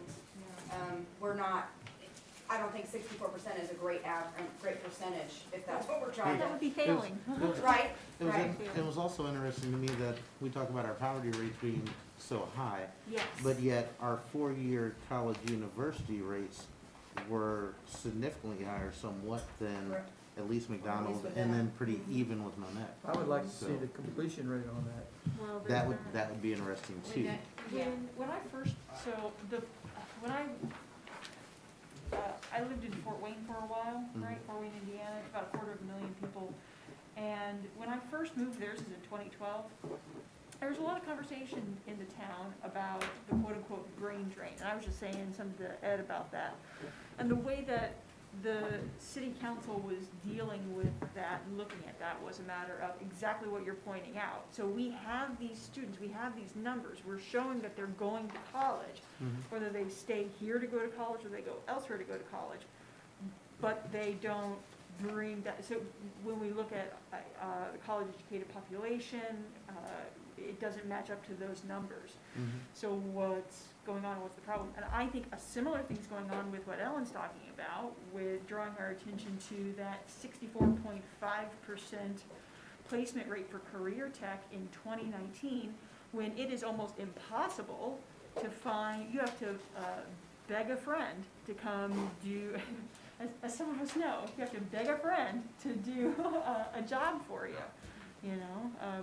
It's hard to find electricians in this town, it's hard to find plumbers in this town. I love my electrician, I I love would my be plumber. curious to know, honestly, I would be curious to know, like the 2012 to 2016 numbers on this career placement, because we had, actually even 2010 probably, because we had a wonderful, building trades program that taught many different skills. They were, I mean, in my opinion, they were fantastic in 2011, for certain, because my house hasn't fallen in yet.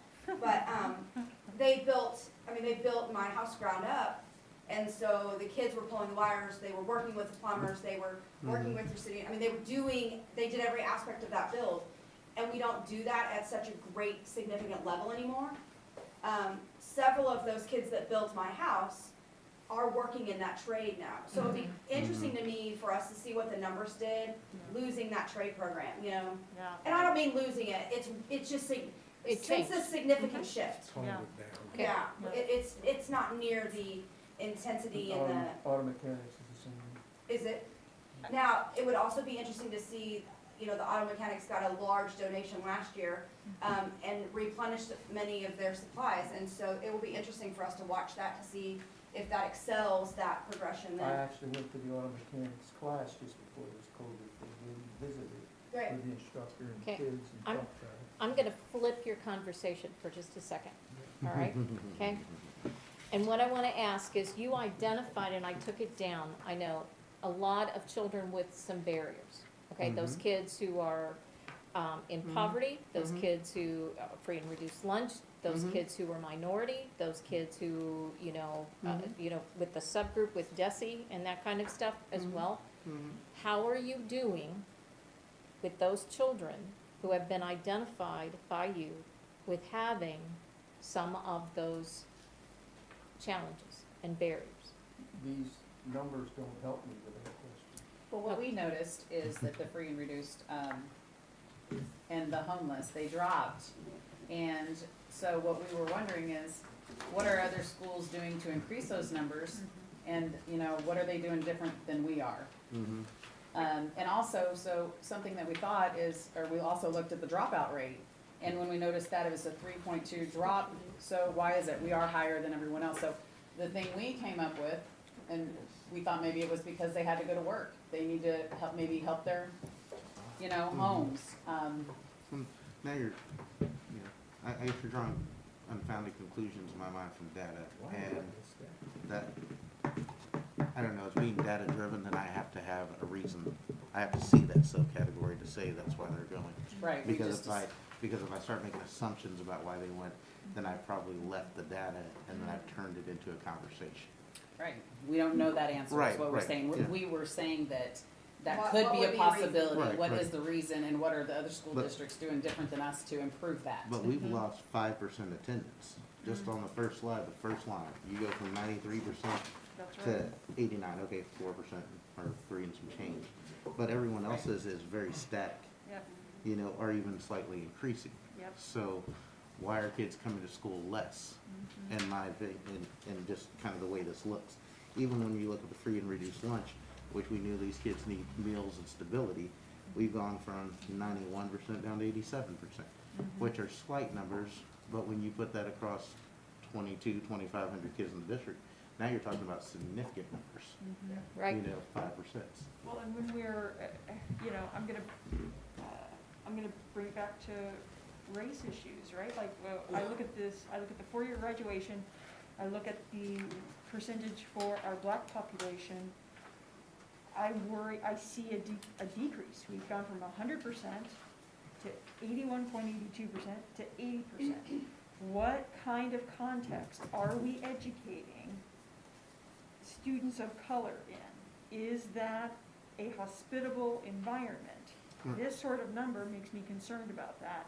And I think that's probably borne out in other experiences as well. If we could get And Hispanic went down some of that, 10%. I would really like to see. Yes, in that same time frame. yeah. Say that again, Brian, I'm sorry. I was just saying our Hispanic rate went down 10% in that same time frame, and she's talking about that our black percentage went down 20%. Right. So the You know. question is, again, Mhm. apply. Yeah, But our white has changed 0.19%, right, yeah, which means that it's very stable. right. So where is that differentiation coming from? But I if would you- like to see whole numbers on Almost that. went down too significantly. Mhm. You say you have the whole numbers? Yeah. I do, Yeah, our I'll homeless- send our you. homeless percentage is I'll 10%, just like send you you're the saying as well. spreadsheets. Really, it went down 24%. And like you said, you know, are we looking at apples to apples or apples to oranges, you know, because McDonald County was 150 to 100, like, makes me feel like you got like 5 kids or 6 kids. Right. You know, so they came, they didn't come, they came, you know, kind of back and forth. But Everything you're we talking about just said. smaller numbers, it's very round numbers, so when you have numbers that round, it seems, you think of a very small set that you're looking at, because you don't get off on the points. And I cross my heart, hope to die, 1,000 pins in my eye. I will send you all of that, those spreadsheets and those kinds of things Send that them get to that minute detail. But Christie, you were about to say. I was gonna say, everything that we just mentioned at this table takes us back to the beginning of this class. And that is what? Help us to be circular. Yeah, equity, but giving the right tools, to help each kid be able to succeed. Mhm. Right. And how do you know if you're giving them the right tools? Well, you can see when you're not.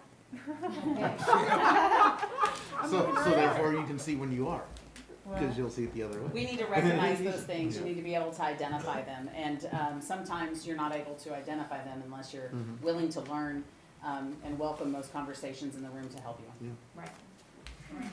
I mean, if you're looking at something like ACT Composite, Mm-hmm. and that had 19.5, but they had the lowest attendance rates out of any school of these 3 schools that we looked at. So their kids are in school less, but they're achieving higher. Mm-hmm. So there's some kind of correlation there of some sort. So is there higher quality teaching going on? Or is there I understand. an increase in No, I was start? laughing. I What's wasn't going on touching. different there? That's different than here. Yeah, I hadn't made it to this last page yet, and my eyes are popped. I mean, they also graduate. So, yeah, you shouldn't look at all the last page. I wanna look at this last page, oh my gosh. Okay, and I'm just gonna caution you to be somewhat careful of map data for a couple of reasons. Number Oh, one yeah. is, we like to call it autopsy data because Mhm. those kids are gone, and those kinds of things. It is, however, a gauge to be able to step back and to look at that's why I pull up MPI scores rather than just your percentage proficient and advanced. Because it gives you a better view of how you are doing over time. Mhm. Okay? And it also includes all kids, not just certain kids, Mhm. as well. You can disaggregate this down to the child, and the school district has the ability to do that, Mhm. all right? That's not public data, and that's not really school board And level they have the data. same kind of kids. This is school board level data. And this is where you ask the questions of, okay, all right, do we know who these kids are who are not achieving the way that we want them to? What supports are in place for them? Are those supports working? Doesn't look good. How are we, measuring the effect of those kinds of supports? And what do we need to do differently? And remember that this is a process. You're not gonna ever meet the magic star. I wish there was a silver bullet. I wish there was, but there's not. Human beings are extremely tricky, especially kids. And so it is a continual process for yourself. Mhm. And again, don't get too frustrated about, oh gee, we're at the floor, or whatever. Look at your change over time. Because that says you're doing something right. But our change over time, Marshall 3-year ELA MPI, all students, 292.6, subgroup students, 270. 270. That is the floor. It's not where you want to be. Right. Now, I know that when I went through board training a couple of years ago, Yeah. and we looked at this same data, Mhm. it was reflective of similar numbers. And so when I was thinking about this, I would like to see these numbers as a 3-year progression That's exactly for where I the was going last with like that. 5 years or Yes. 7 years. Because, you know, that's one of the things, and then we had identified deficiencies. You know, we built curriculum. We didn't Right. have curriculum 5 years ago. So we obviously we have probably now. weren't Yeah, gonna we get did. there. I don't feel like We're we have it closer. now. And teachers were still teaching from curriculum. I mean, it's Right. not as if curriculum was just birthed 5 years ago. Yeah, we had Right. curriculum, I wrote curriculum for 3 years. You know what I'm saying? I- Yeah, like. I'm not saying not, but I'm just saying that organized instruction is different than instruction. Yeah. You know, are we all building towards the same goal? Hopefully we are now. I don't know if we did in every classroom with the same standards. And I don't know if that's actually something that's a fair assessment to say, if we will ever get to the point where everybody's on the same page. Because everybody is a different teacher and everybody's a different learner. So, you know, I expect teachers to teach differently. You know, to meet kids where they are, equity. Yes, and yes, yes, and it's about being culturally competent Right. in my teaching. And, you know, engaging with kids, and I'm gonna tell you that it is the relationship with the child before anything else. Mhm. You It's know. also class size. There's It's some, also there's some class size. controversy So- on that one. When you have groups of 25 to 30, different even every hour, it's impossible to teach to the standard that this brings us to. It's just impossible, and it's gonna be even worse now with COVID, because teachers are not gonna feel comfortable getting, some are not gonna feel comfortable getting in and, you know, You're talking dirty about and in hands-on the with the face, kid. like, Yeah. Matt, you need to do this here. and yeah, you're on it's top just of gonna be somebody. hard and uncomfortable, so that's concerning looking at these numbers, I think. You know, we're gonna already have a decline because of COVID, I mean, we all recognize that. And now does it get worse because we do have such a need for touchy-feely attention and 25 different expectations for 25 different kids? I mean, expectations of the teacher for 25 different kids, that's very, very hard, it's very hard. Matt, I thought you were gonna say something. I just figured out it's probably a stupid question. so. No, it's not a Oh, stupid it's not. question, ask Oh, Matt, yeah. because I'm you're, just looking at this like the MPI, I'm looking at the ACT composite. right, And our ACT composite is higher than McDonald County, correct. yet we are dragging the bumper There we go. on ELA, math, and science. Yeah.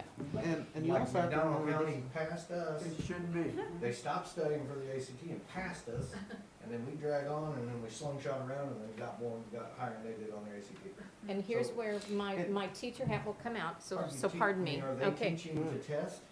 Oh, wait. no, we wait. hope not, but in looking at and evaluating a child, it is about multiple measures, not Thank you. one. Mhm. And so that's why you've got to be careful about just using the map Mhm. and those kinds of things, or just using the ACT. But it is multiple measures of that child. And so our state, actually our federal accountability mandates that we have these state assessments and that we report these kinds of scores. But I will tell you, as you study more, because you're going to, I'm gonna encourage you to, on educational equity, you will find, and I have a colleague who's gonna slap me, all right, for saying this, but that probably one of the greatest barriers and challenges that our children face is the push with standardized testing, Thank you. Yeah, for sure. okay? Standardized testing has its place, okay, or whatever, but it has become when, if you remember, under No Child Left Behind, there were school districts who would lose some financing and funding because they didn't make the score, you know, and that kind of thing. So there's lots of conversation about it. Do I believe that you need to have some kind of testing? The answer is yes, because you've got to have some measure about how you're doing. But you don't hire or fire a teacher just based upon a MAP score. One of the things I would be curious about is McDonald County and Monette's, their years of service average among their teachers. Like, how many years have they been working in that district? I've Now, got how many are vets versus new, and then turnover rate in both of those in their district? Mhm.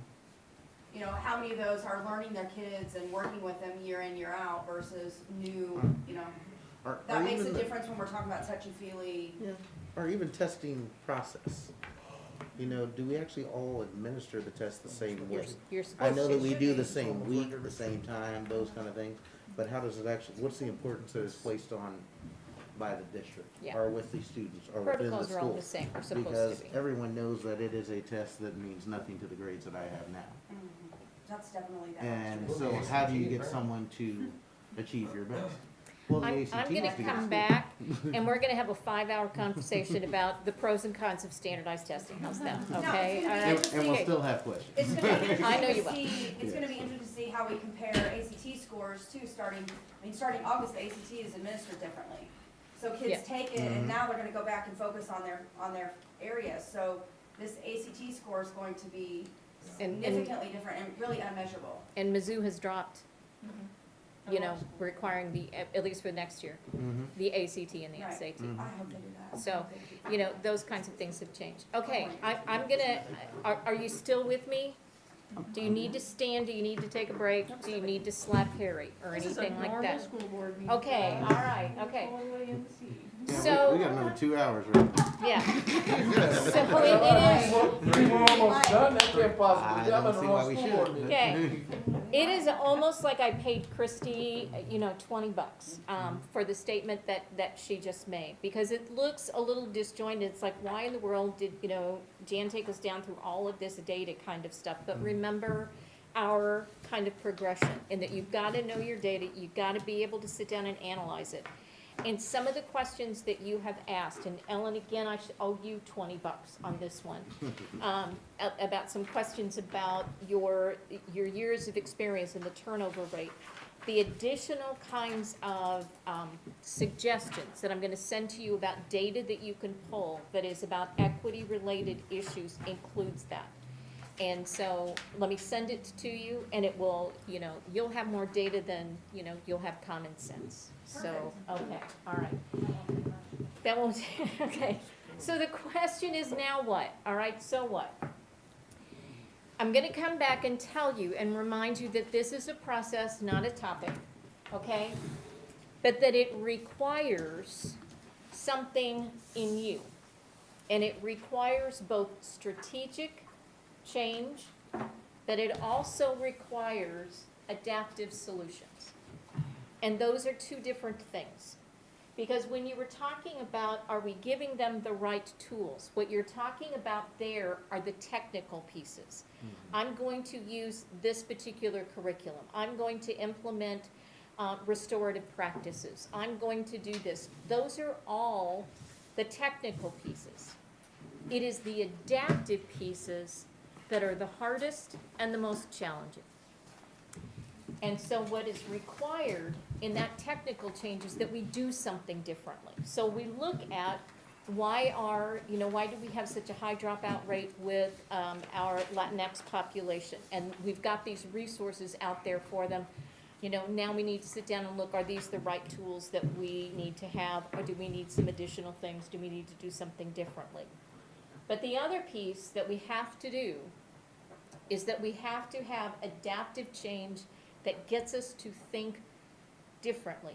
Carol and I were having a conversation about all of these different approaches that people are doing in returning to school due to COVID.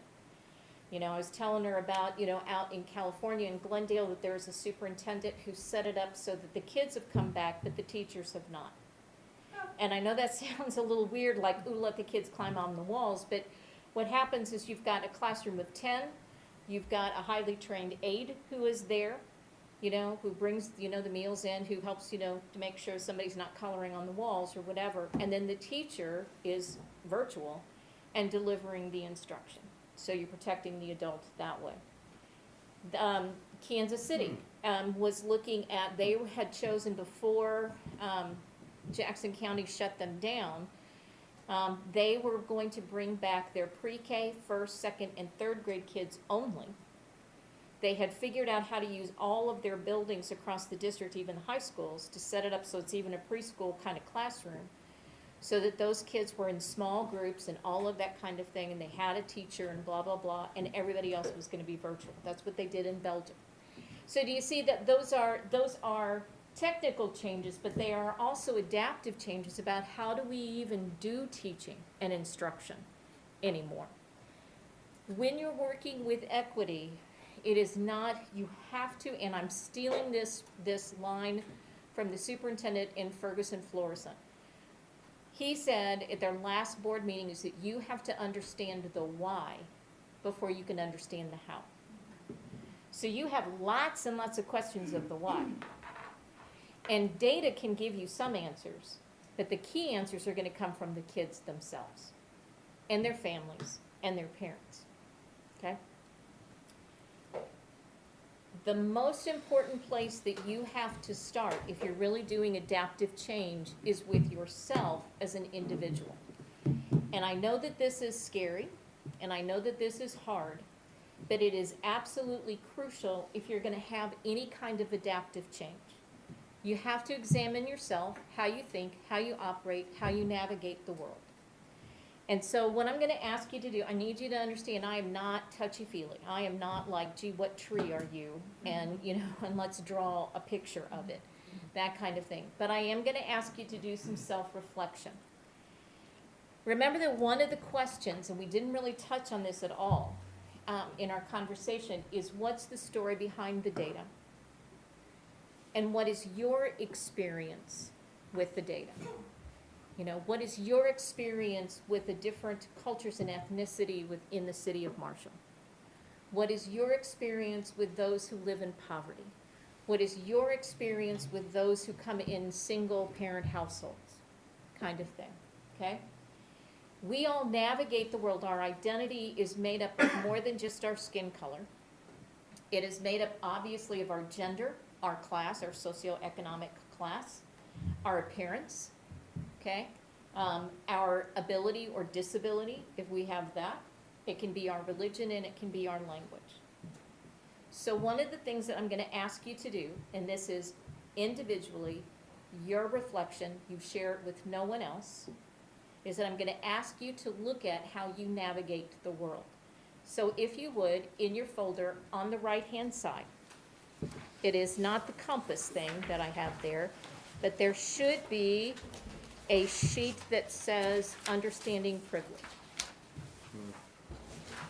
Okay? This comes from, I stole it with permission, but I stole it from the work of what is called the Pacific Education Group out in California, and a man by the name of Glenn Singleton. And so he has a lot of work and training that he does with schools, primarily in school districts and boards, to help them navigate what he calls courageous conversations. And one of the first things that he asks you to do is to look at how you navigate the world. These are all just statements, and I'm going to ask you just to put a check mark next to any of the statements, okay, that you identify with or that you have experienced. All right? Privately.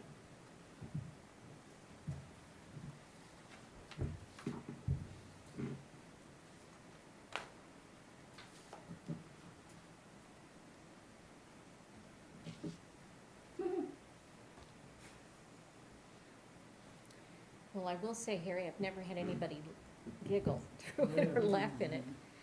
Okay.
I'm not gonna ask you to share the results with us, this is for you, but is there anything that you noticed when you took this that stood out to you?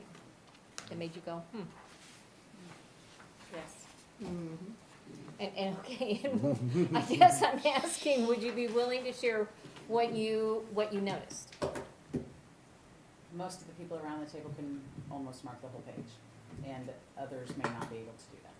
Okay, The whole page? Why do you feel that way? I was looking to Why do you find feel ones that I way? could mark. Just based on reading the questions, a lot of it, I think that reading those, we all can relate to them. I could see the different subgroups that it was meant to point out as you're going through it, whether it's ethnicity, body size, language and speaking skills, whatever it would be. I could see the different demographics that it was trying to get you to think about as you're going. Because as I was checking things, I was also thinking about others are not Yeah. Right. able to check things because I knew where it was going. right. I didn't check them because I thought they were ambiguous, so I was having trouble finding ones to check. And so then I'm gonna piggyback off that and connect it to what Brian was saying, which is that, you know, yeah, I can see the groups that some of these are pointing toward, and then in real life, in real lived experience, sometimes it's a little bit more complicated than just one way or the other, yeah, so. Okay, help me to understand what you mean by that. Okay, so, let me find one specifically, okay, there was one here about, when I'm with others of my race, people do not, no, that's not it. There was something here about race. Number 4 or 5 batteries.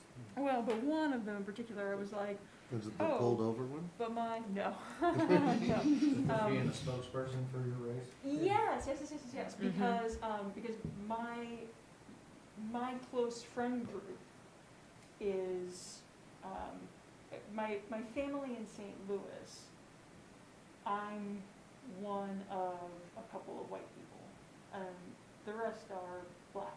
Mhm. And so every once in a while, I do get called out as the spokesperson for Being white. white folk, right? Mhm. Which, you know, I'm certainly not, I'm not complaining, I'm just saying, every once in a while, it's like, so hey, white culture over here, what do you think? So it's not something that happens to you all of the time, but it has happened to you? Right, yeah. Okay, all right. And in fact, I'm kind of glad that everyone, you know, I feel glad that that is inverted, that I have the experience of being put on the spot, because it makes me that much more aware of not wanting to put other people on the spot like that, right?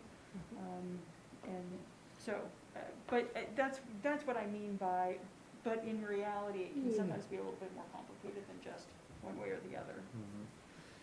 Okay. I suppose I can check a couple. Here's the purpose in asking you to do this, okay? First of all, is just making you more self-aware. You know, I can share some personal experiences as well, but the time that there were 2 events in my life that made me realize that I was white. I never thought of myself as a race before. And that was when I was 22, and even though I'd gone to integrated schools, I was teaching at Lincoln University, and I walked into the student union, and I was the only white person in the room. I pretended I had to go to the bathroom and left, because I had never experienced being different before, okay? The other time that I had kind of a level of awareness brought to me was really from a student of mine who wrote a very moving essay about the first time that she went shopping with her sister when she was a teenager. And the lady at Sears followed her around and wouldn't let her try anything on because she didn't have the money to do it. And she had to go home and talk to her mother, and, you know, it was this kind of conversation. And that same week, I got that essay from her. I was in Target, and I'm like, I need shampoo, and I realized I could have this whole row of shampoo, you know, in all these different, you know, lovely bottles and colors.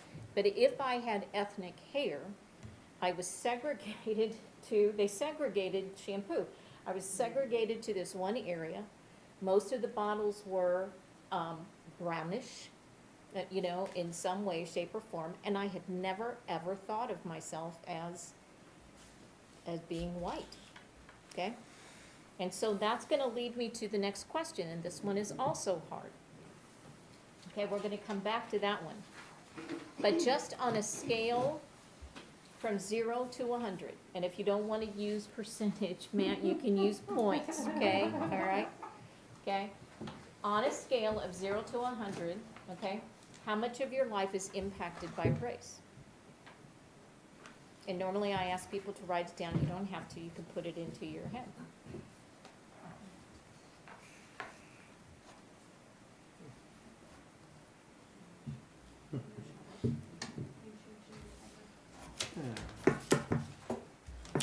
That also has two sides, an internal and an It external. does, it does. So talk to us about those two sides for just a minute.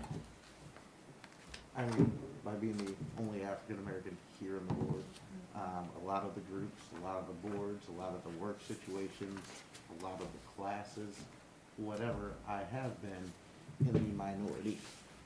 But I've never thought of myself as the minority. And I think that's a mindset that I was taught as a child. You know, race is what you are, race doesn't make what you are. Correct. You know, and so, but there's different lessons that come in every household.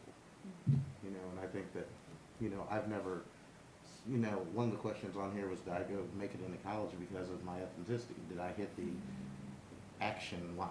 And you needed one more black guy in there, you know? And I've never thought that that was the reason I got into school. You know, now, down on somebody's, in my mind, it was because of my ACT scores, it was because scholarships, all those things is why I was asked to go there. Right. But probably other people thought he may have gotten to go to school because of they needed to get 15%. Right. They had to Or hit their something like token that. mark, right, Right. right. You know. Now, this isn't about racism. No. This is This is about just about how race much of your life identification to me. is affected by race. Okay, there is a correct answer for it. Do you wanna know what the correct answer is? It's 100%. You know, but sometimes we navigate the world because of the color of our skin with privilege. And you have to understand that your children face this as well. And, you know, we can, that whole mindset of about the fact I don't see color is a dangerous one in the fact that your children navigate the world according to their race, especially if they are black or brown. And okay, Harry's shaking his head at me. I disagree with that too. Okay, Cause I wrote, it depends on what and where I am. okay, I mean, race does That is impact true. me directly at some point in time. I got on a football bus one time, 99.9% of the kids on the bus were black, 'cause that was the makeup of the team, and I was the only one, that was the only time I really thought of being white. You know. Right. But fortunately, our nose guard was there with me, and Goldie just says he's with me, shut up. But, other than that, I really, really, really strive to be colorblind. and I'm not talking about racism, okay, which is different, and Well, sometimes. racism, prejudice, you know, Okay. all the way right on down the line, we can play the words all the way around as victims. Now, I want Right. Wittgenstein. Okay, But, you well, know, it's but- okay, no, because this is important, this is also the meat of what we need to look at. All philosophical arguments then break down on the interpretation of words. Okay, thank you, yes, you taught rhetoric. Yes, okay. However, okay, I'm just gonna challenge your thinking on this. And so you don't have to agree with me, I didn't say you had to, all right? I'm just gonna ask you to think about your kids who are black or brown, all right, within your schools and in your community. And the fact that race does play a factor in how they navigate the world. It just does, okay? And it is important to acknowledge that. but the problem that comes in that we think a racist is somebody who's walking with a tiki torch in South Carolina, which they are, and you're going, that's not me. And you're right, it's not you, okay? But if you are going to provide, if you know that some of the barriers that they may face are due to the fact of race, racism, lack of opportunity, whether that be from race, from poverty, or whatever, you have to acknowledge those barriers exist. Okay, now I know I'm a white woman of privilege saying that. I understand who and what I am, okay? And that there's a whole lot that I don't know. I'm just here to guide a conversation because I know that you have had some difficulties, okay? All right? Okay, so I'm gonna show you something. And this is a way to help you as an individual to understand other people and how they come into the conversation about race. In your folder, there's a thing that looks like a compass, and that's because it is. All right, again, from Pacific Education Group, again, used with permission. If we're going to have honest conversations about the challenges that your kids are facing, and some of your kids, and remember that their feelings are real, okay, and we have to honor them, is that you have to have an understanding as the adult in the situation as to how people enter into conversations dealing with race. And this is a tool that Dr. Singleton put together. And the more I have used it, the more comfortable I am with it, and the more I feel like, yeah, I think he's really onto something here, okay, and that he is right. But some people come in through the lens that is just emotion, where it's like, here is this particular event, and we'll use the death of George Floyd, for example, okay, and they react immediately with an emotional response. It brings anger, it brings fear, okay? And that's how they are navigating into the conversation. There are some people who will approach it more from the whole thing of, yes, there's some emotion there, but they're gonna move into action. All right, I'm going to go to the protests. I'm going to, move to this particular level. I'm going to do something. I feel moved that I have to do something about this, okay? There are others who will come to those conversations through a moral belief. It might be a belief about, equality, equal rights. It could be I'm going to show you an example. It could be from a belief of patriotism, that I'm entering into this conversation. And some people, and this is where I navigate a lot, is that I have to come into these conversations sometimes with the thinking piece. It's like I'm not ready to engage emotionally yet. I'm sometimes not ready for the action piece, but I have to think about it, I have to study it, I have to ask questions. And that's the way that I enter into that conversation. So I want you to step back and to think about the incidents that you have navigated in the last 6 weeks. All right? And think of the people that you've interacted with on that issue or those issues. How did they enter the conversation? Okay? And the idea is that you are helping people to move to the center. In order to help them move to the center, you have to acknowledge the emotion, but start asking some questions to help them to look at it from maybe a more intellectual or thinking kind of way, or of how to be able to solve it, in doing the action piece of it. So I'm going to give you an example, not race related, about how we navigate this particular compass.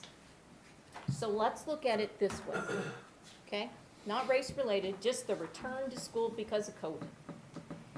How would somebody enter into this conversation morally, from a moral viewpoint? What level of, in terms of wondering about the level of risk we're willing to put others at? Right, our kids have a right to an education. The only way they can get a good education is if they are in a classroom with, with their teachers. MSBA got a whole bunch of pushback when we came out with recommendations, not mandates, but recommendations back in the spring about entering, what school would look like, because, and from teachers, who looked at us like, woman, you are crazy. All right, well, I'm not woman, but organization, you are crazy, because there's no way we're going to do that alternating schedule. There's no way that we're gonna have, smaller classrooms. There's no way that I'm wearing a mask all day. Well, look where we are now, okay, kind of thing. But there are a lot of people who entered it that way. And in fact, in front of my own school board, at a meeting one time, there was, and this was just a few weeks ago, there was a protest. And it was like you had the yin and the yang. Because over here was a group of educators who had the signs of, need to return to school, kids need their teacher, I need the relationship with my child. Okay, did you hear a word that just came out of my mouth? Coming in from the relational piece, okay, or whatever. And then on the other side was a group of teachers who were like, we can't open until we're safe. They're coming at it from what viewpoint? From that emotional kind of viewpoint of their feeling, okay? And they're like, we need to look at the science behind all of this. All right, does this make sense of looking at how, so no wonder people are like up in arms about how to be able to do this. So I'm just gonna tell you, in this particular tool is something that you can use. It takes a little bit more training than what I'm giving to you right now, to help you navigate all kinds of hard conversations, not just conversations about race. That's what it was originally designed for. So let me give you one. I'm gonna test you here for just a minute. And so let's take the issue of Kaepernick's protest during the national anthem, taking the knee. Okay? How did people approach it morally first? Objected. A lot objected. It split. He disrespected. You disrespected the flag. You disrespected the people who fought for this country. All right? Okay? All right? Then how would people who think of it more in an emotional way, how were they entering the conversation? It's not that you have one or the other. A lot of times these are intertwined. These people were what? Angry, right? Okay? Still are. Still are. All right? Okay? And still are. Others, think about how they responded to it in an acting way. What did you see? Some did it with him. Yeah, okay, and it has gone to, didn't it go into high school athletics? Didn't you see the reproduction of it, in other kinds of events as well? And what about those who are coming into it from more of an intellectual way? Trying to reason against the argument that he was doing it in a disrespectful way, and so Right. saying that it's not, let's break down his argument, Yeah, the argument did change. he wasn't, well, It did, but a lot of it is, this is his First Amendment right, Yeah. and that kind of thing, all right? And so forth, and so they enter it that way. It doesn't mean you have to agree with that person. But what's important is that you know how you enter the conversation, okay? And then, as you listen to your fellow board members, to your community members or whatever, just think about and ask yourself the question, how are they entering this conversation? What's the most important to them? And how can I help navigate them more to central? Okay, I'm gonna give you another one. This one's a little more challenging. And this is the death of Elijah McClain. Bingo, okay? All right, Ed's like, I don't know who that is. And I will tell you, none of us did for a number of years until the death of George Floyd, because then other examples, all right, started coming up. This is a young man in Colorado, 23 years old, coming home from the convenience store. He'd gone to get an iced tea. He's autistic, he's the violin player. They gave him an injection of ketamine, I believe, you know, as well. They did this carotid hold on him that made him pass out, blah, blah, blah, okay, all right? I, too, had to come into this through an intellectual lens, because there's a whole lot I didn't know. And so I had to educate myself about what is this issue, what's going on, you know, and then I found myself coming in from an emotional viewpoint, because I have a son who is also quote-unquote different, you know? And, you know, this didn't happen to him, but I had worried forever of how he navigated the world. I think I've made some of you angry, and it's okay, all right? And the thing I'm gonna ask you about is why you will have that particular emotion, okay? Because you've gotta look at the data, that is true. But you have also got to look at how you approach the world and how you think and how you process if you're going to find those good strategies, those structural kinds of things to be able to take care of your kids. Because that's why you were elected. Nobody said this is easy. And you're gonna I didn't know who was laughing over there, okay. All right, but part of me wants to go, well, you asked for it, you know, because, We didn't ask for it to start in June. well, no, I know, honey, I know. And the other thing too is that you are a fairly young board, you know, except for Ed there. Ed's your wise, older No, ain't true. board member You're who's like, helping to guide you through this. But you are a relatively young board, and you are faced with some issues and some challenges that you would rather just go away. But it's not, okay? That's the thing. And so you have to know how to navigate them and to support your kids. It is not what you say, it is what you do. This conversation is just the beginning for you. Now, my hope is that you don't hate me too much and that you still ask me to come back and to help you to navigate still some more kind of conversations. We will always couch it in terms of what does this mean for Marshall kids? But I'm not going to not tell you that I won't ask you these kinds of difficult questions and to challenge you. Because if I don't do that, then this is a bunch of hooey, and it's nonsense. And you'd be better off just telling me, don't come back to Marshall, okay? All right, as well. Normally, this is what I will do, but we have 5 minutes, and I'm aware of the fact that you've got, you know, the next thing. But here's my challenge to you, is to think about what are your next steps as a board, and what are your next steps individually. My hope is that you will challenge yourself individually to read more. I'm gonna send you stuff. You're gonna go, why is this woman sending me these articles? I'm still gonna send them to you. I expect you to read them on Friday night. Just thought I would share, okay, because you got nothing else to do. Yeah, there you go, whatever. I promise it will be short and to the point, but I have kind of a series of just some things to give you to consider and to look at. If you want more in-depth resources, I've got a plethora of them. I can help guide you to them, and whatever. But my hope is that you will begin your own individual study of what is educational equity, what does it mean, all right, and how can I challenge myself to grow, okay?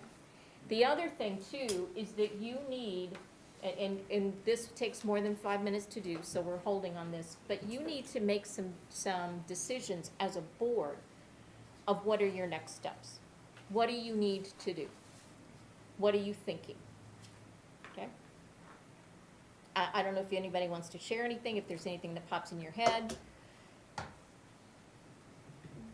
Don't tell me run away, okay? All right, I'll let you think about it, okay? All right, as well. And so we looked at that particular one. I will tell you that normally the next thing that we kind of do is that we look at a thing called implicit bias. Apparently, I don't like old people. I found that out by doing these particular tests, even though I am an old people, all right? And I don't like bugs. I found that one out as well. But one of the things that happens with this particular process, there was a wonderful, anyway, there's lots of research on it, but the fact that when we all have, no matter who we are, we have implicit biases that influence our lives. They call them mind bugs. That's what these people, these researchers do. And there's an online kind of little assessment and test that you can do. And my challenge to you is that this is sort of the next step, is to start digging. I'm going to find you some of these data answers that you want. I'm going to give you more data questions to pursue.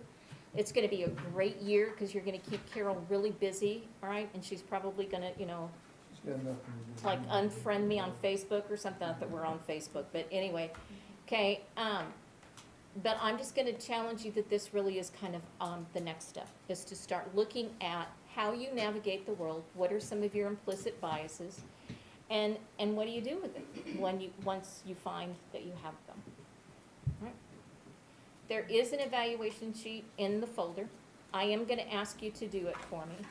I give them to my boss, I do. But what's most important to me is that you are honest and truthful about any kind of feedback that you want to give me. Because that's the only way I can make this meaningful for you and meaningful for your children. I then also put in your PowerPoint, there's some additional resources if you want to kind of look those up as well. And then you've got my contact information.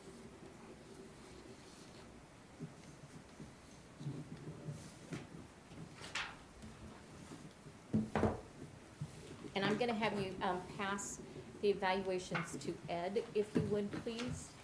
And I'll pick those up from him.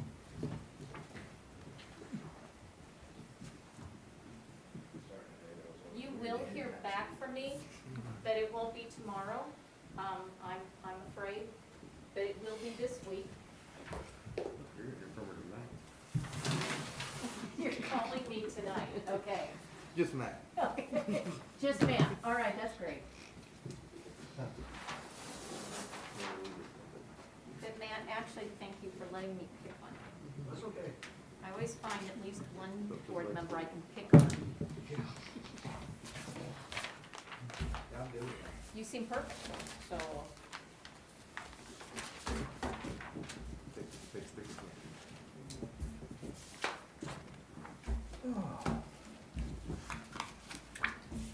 Is there anything you want to ask me before because I love you, but I am not staying for the next discussion item. Okay? I know it's riveting, The love has been there. but, It was a good job. Yeah.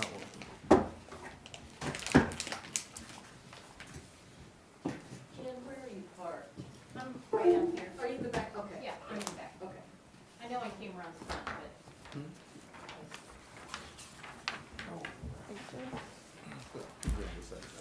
Got Matt's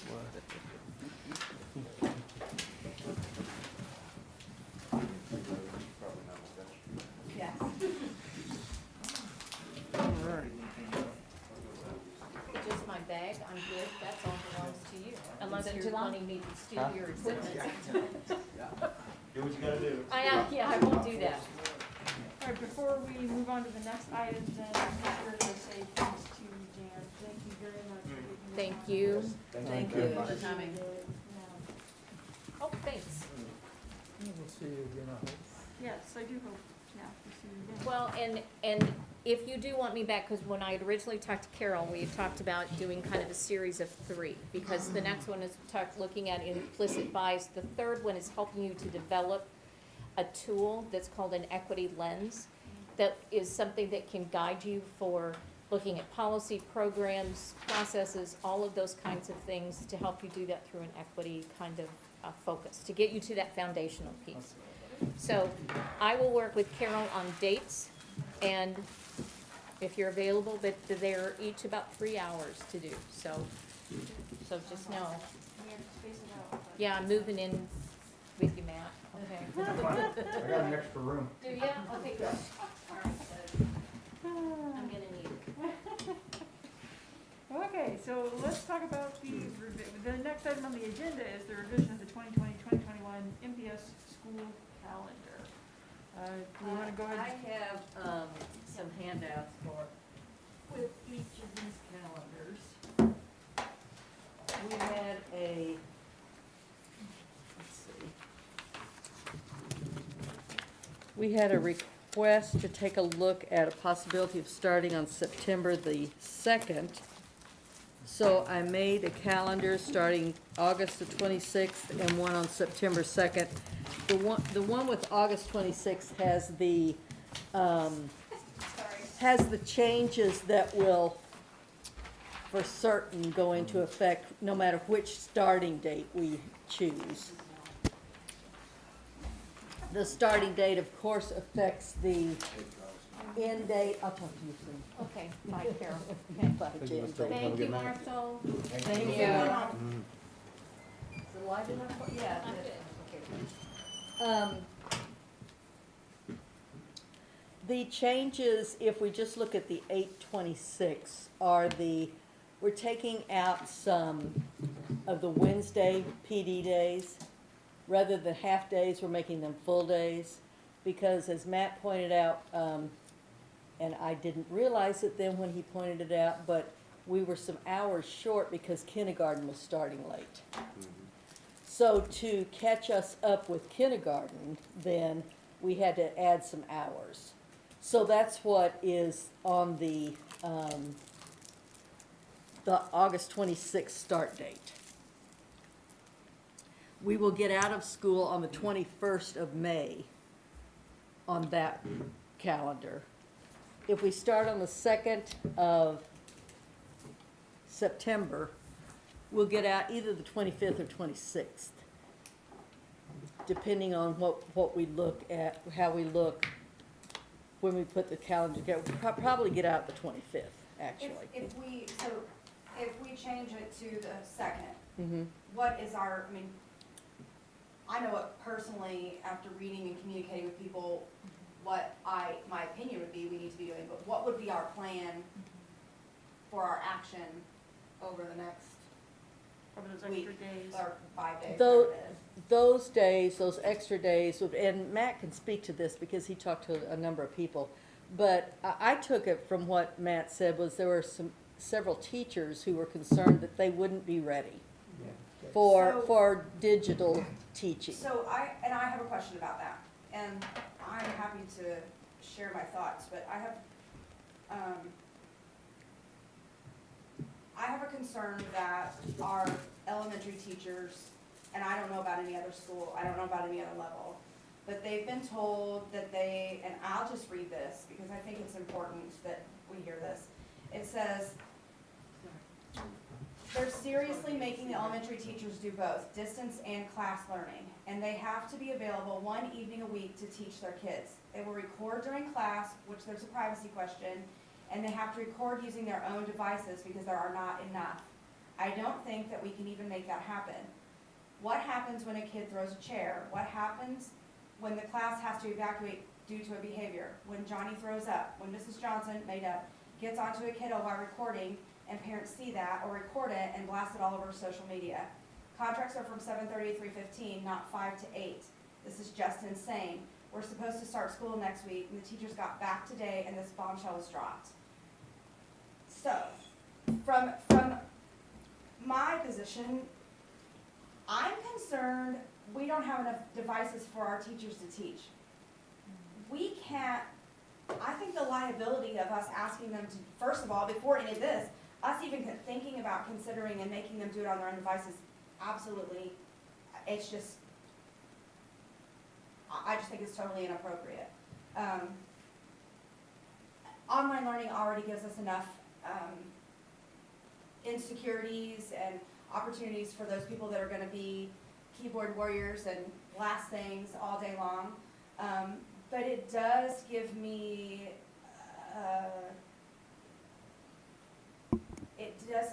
great concern that kiddos', privacy would be violated by an adult if they had an issue in class and that was publicly shared across social media or something public. The other side of that is this: if a kiddo is in a situation at home and it's uncomfortable, two things could happen. The district could maybe see that and provide safety, you know, through an online or a reporting situation, or the public display of embarrassment for that kid, since it's a live, rather than them just watching instead of them just watching a platform, they would be live interacting in the class. And I think that offers us some concern. Like, it truly makes, from a behavioral, I don't know what you guys have planned for the SPED department, but it almost gives me hives to think that it's an option to be,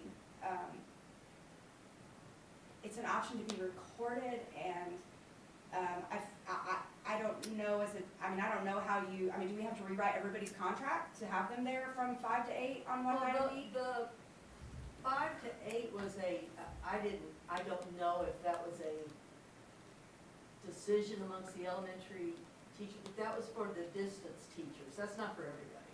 That's for the teachers who are teaching at a distance. I'm told they're all teaching at a distance, so that's my other question, is who's doing, They can't do both, can they? I mean, that's. that would be while they're in their classroom, they would be recording, while they're in their classroom, they would be on a live video with their distance kids. Oh, okay. And then from 5 to 8 p.m., I guess my other thought process is this: I know some people are not able to be at home during the day. I don't know how we would get away with contracts. We can't demand people to be there from 5 to 8 one night a week when that's not the contract we entered into with them. I don't know where that comes from. When the meeting where I was, when they were talking about those people, the distance people would work from 11 to 8. Or noon to 8 or something. I don't know those details. So my other question would be then, I think in that week's time, there needs to be some huge, significant things. My other thought process would be this: if the high school is going to a AB day, it makes absolutely 0 sense to bring 800 high school kids to the building on the first day, and then the next day we split into groups. If we're worried about affecting people and our numbers, then we need to start on a Thursday, or Tuesday, or a day other. We need to start on those AB days. We need to start on a day other than Wednesday. The letter that Mr. Burt sent out today had the A group starting on the 26th and the B on the 27th, I believe. He sent out the email today. So that's changed as of today. Again, that would be the third change. So that's my point. So initially the email came out and said that all of the high school kids would be there on Wednesday, and then they would start, and actually the very first OWL alert that came out said that the first week we would all attend the high school, and then we would start that the second week. Then there was clarification that came and said, all of us will start on Wednesday, and then Thursday we'll split into group A, group B. And then the example was, and everybody ran with that it would be A to M and N to Z. Well, then it came out and said, that's an example. So parents had taken that and said, okay, my kid will go on Tuesday, Friday. And so they were rolling. Then we've come out and we've changed that again. And so I just think that if we have this week, I'm not a fan of the week necessarily. Like, I'm ready to get going. Let's see how this happens. Let's roll it out. I did have an opportunity to talk to Tara Brewer. I've talked to her every day except Sunday. And Tara, as of last night, was of the opinion that the school still starts at a level 3 and they progress forward, and you know, her opinion still is it's not who but when, you know, like when it's going to happen, like something is going to happen, so we need to be prepared for it. I have some I think my biggest concern is where are we at with the devices? How do we've gotta pin that down. And I think that we open ourselves up for a huge amount of liability if we require people to use their own devices. I think that's, if they want to and they sign a release, then it's okay. But we just saw our numbers and we're asking these people to use their own equipment. I'm just not sure that I can support that. First I heard that one. Yeah, I haven't heard anything about personal devices.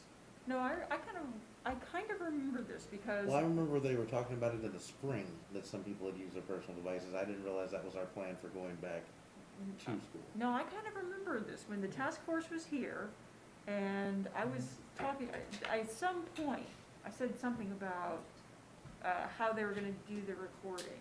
I had this vague recollection, I could just be There was a mind conversation talking. about how they were gonna do recording. I remember there was Google Classroom conversation, Yeah, and I But I took that to be desktop and permanent computers in rooms. but We don't have webcams, we don't have enough webcams for that. that must have been something. My other question would be, you know, I know Dr. T has talked a lot about the infrastructure and the internet infrastructure and that it can handle it, but we've never tried that. And so my thought process would be, if we move it back, could we develop our teachers are here, could we plan an actual mock day? If you're gonna be online on this day, everybody that can get online at this time in this place, and see how the whole entire district and the community all gets on at one time, or vice versa, then we can see, because as we learned in March, everything slowed way down across the city.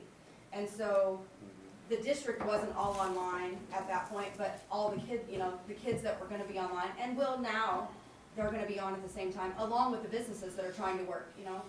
Personally, my business slowed way down, internet-wise in town for those 3 months, and so that's a concern for me for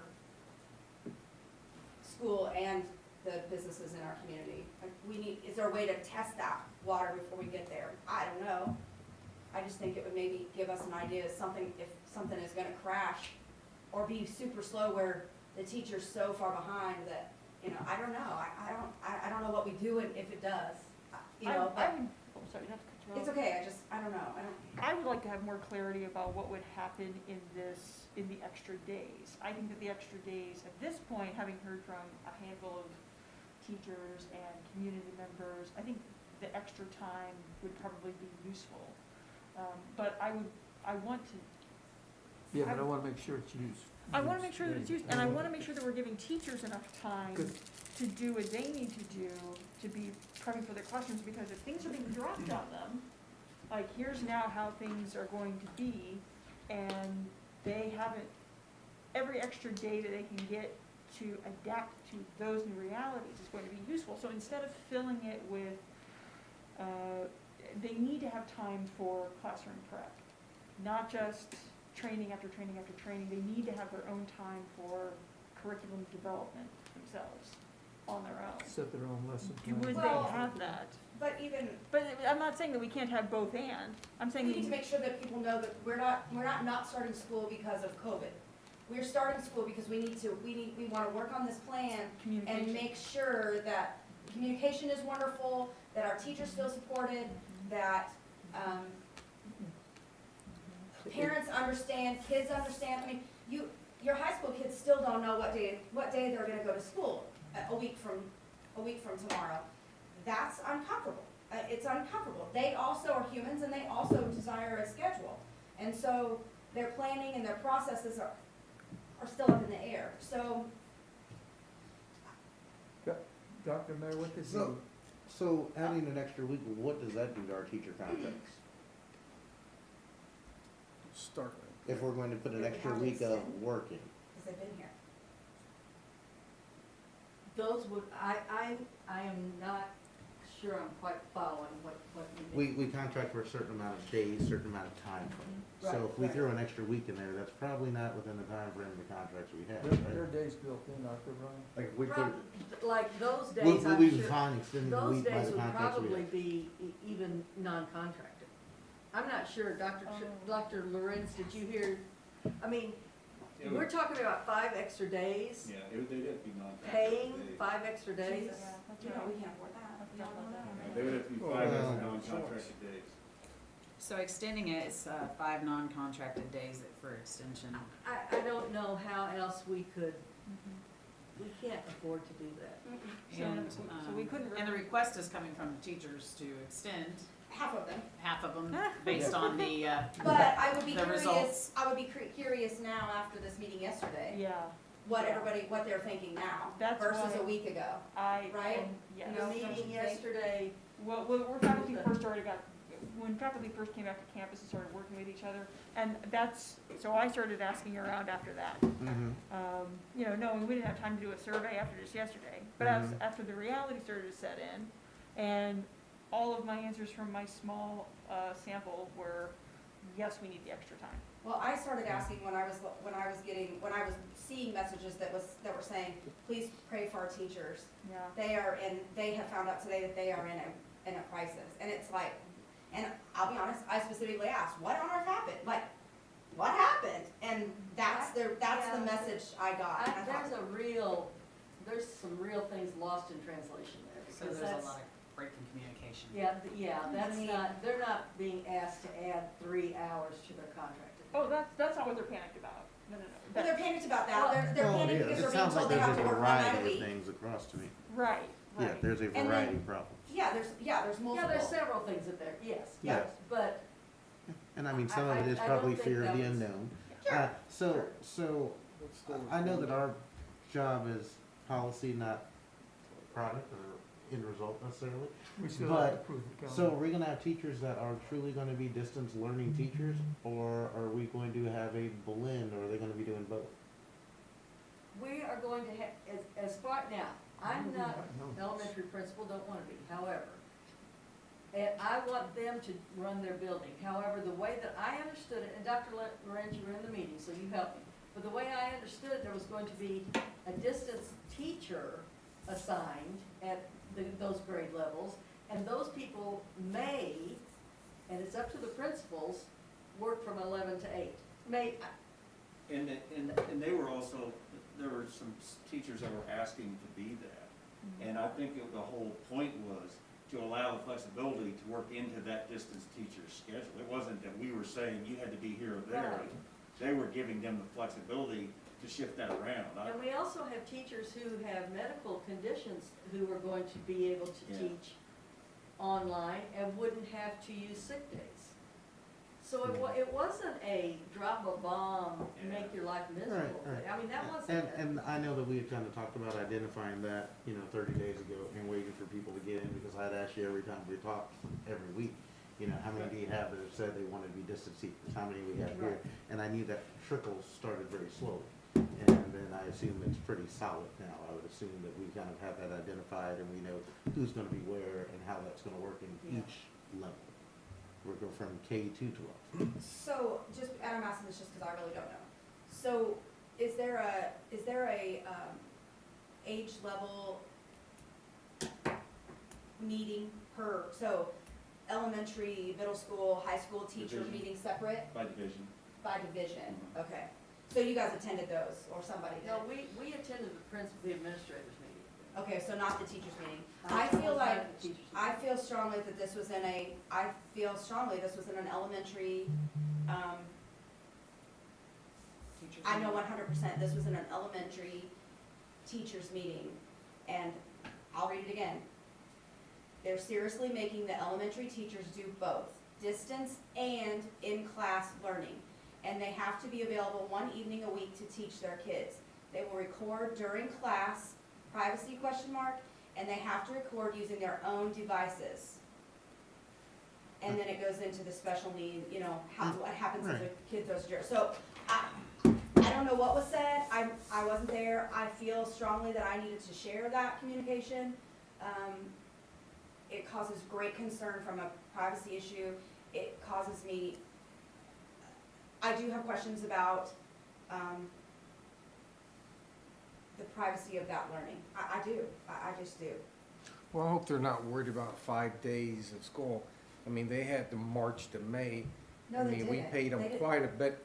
And they didn't do all 8 hours total every day. You can't sit here and tell me they did. Dave works You know, 12-hour days. I got it, but I'm just saying, we've already prepared for this, and our decision tonight is pick this schedule, and I'm telling you, my point on it, if the safety is my biggest thing, I mean, watching out for our kids. Teachers are fine, but kids are my priority.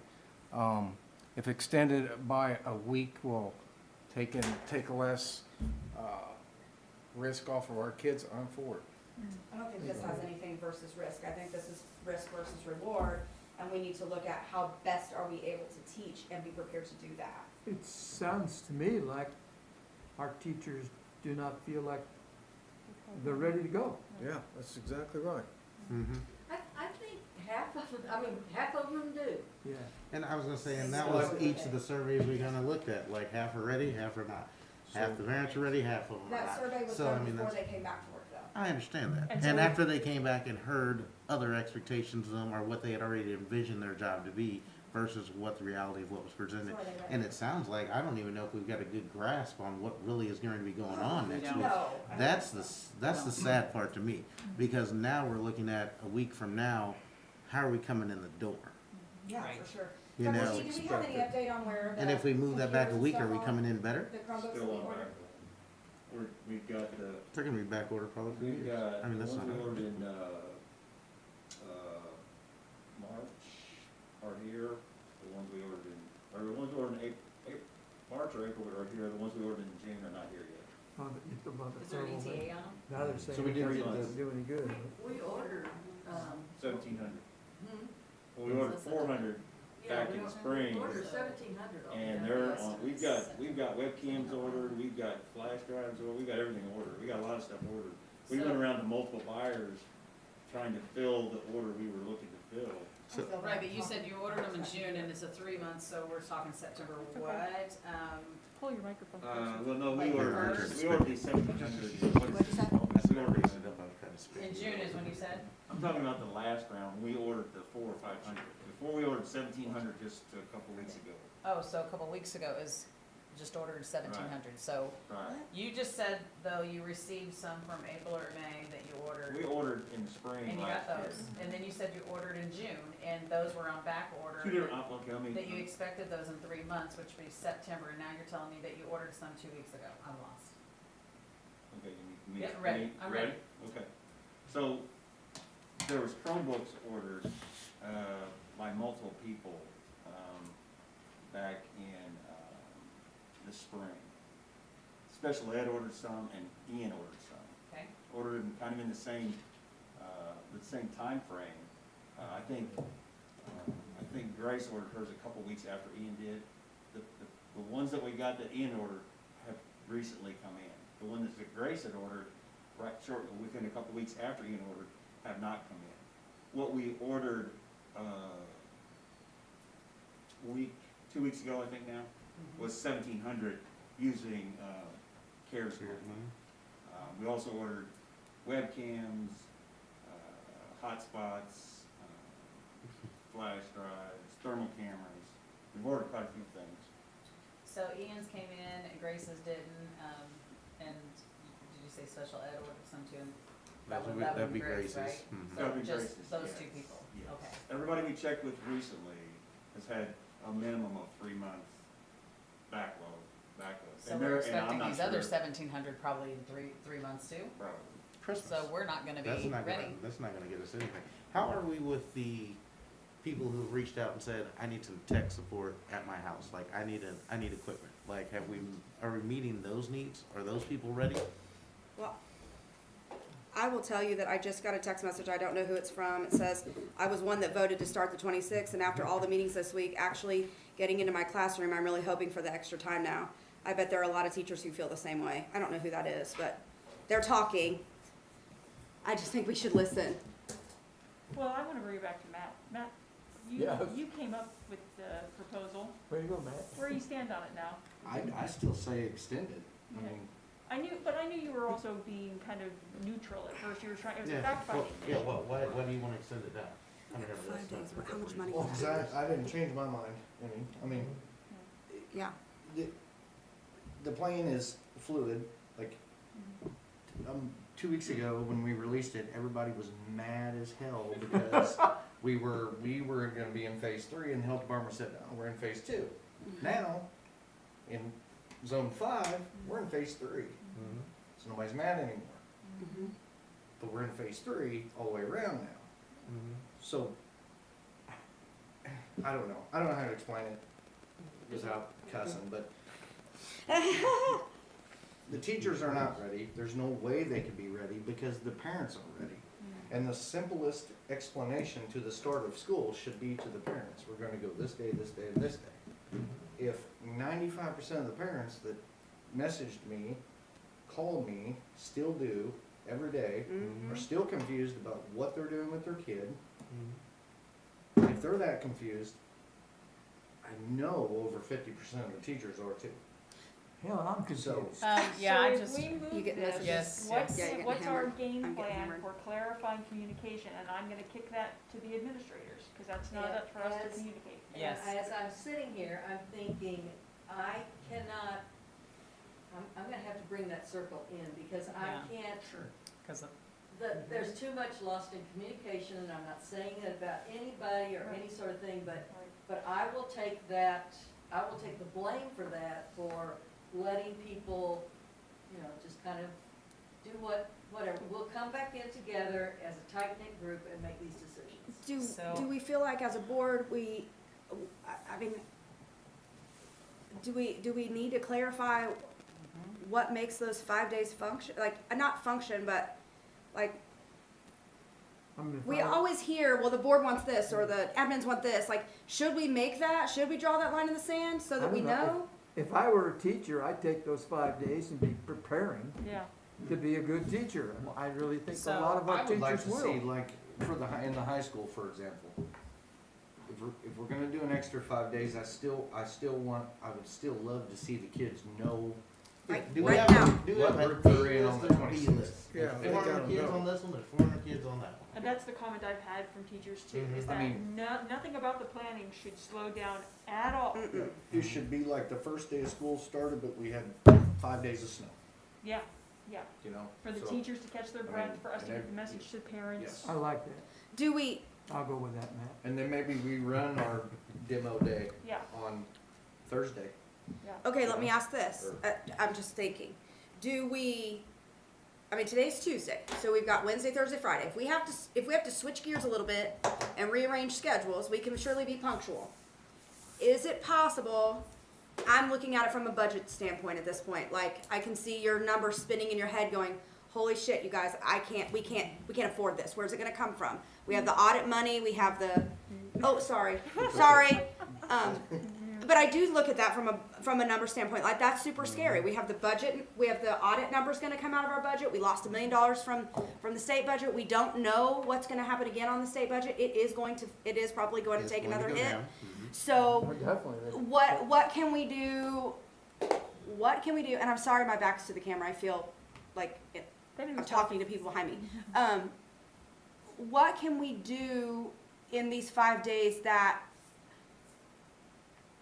we're in school, we're working the process, I mean, maybe not starting the 26th, but we're working the process, we're ready to go, everybody starts, I know this sounds horrible and people don't freak out at me, but everybody starts punctually online, so that first day of school, in school, is now the AB day for high school on the 2nd, and we've had a few days here to adjust and learn on the go. Just move some of our Wednesdays to the first week.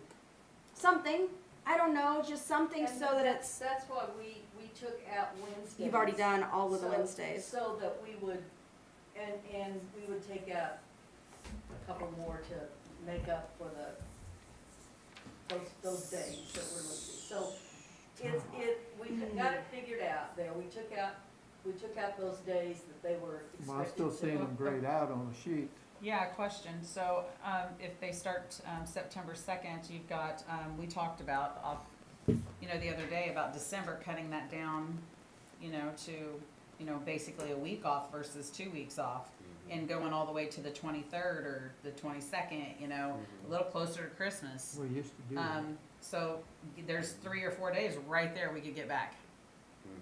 And That way we're going, then we're back in our contracted days. We need to think outside the box. So if we extend it, then I think we take away our Christmas in order to Well, not, Okay, Christmas, we're getting out on the 18th, yes. Mhm. so 1, So 2, we could 3, pick up- 4. You're saying if you don't leave till Christmas Eve, till the 23rd or The 24th? 23rd and do 23rd. it, you could do it like a half a day on the 23rd because Yeah, it we counts could as a pick full up day. like 4 Carol, I days thought off. in that calendar, those 5 days were added in for the teachers, and so they put them at 179, Contract 179 days. days. we took, the first They're day not- from spring break, we took that Easter day. And those got added in, so that's not extra pay in that, Right, we gave them the days back. right. Yeah. Okay. Yeah, after, receiving information, I think we do need to push it back, but I think we need to figure it out, and I think there needs to be some We need to have clear conversation, and because teachers have been told that they have to be on call, record at night, that came from the principals.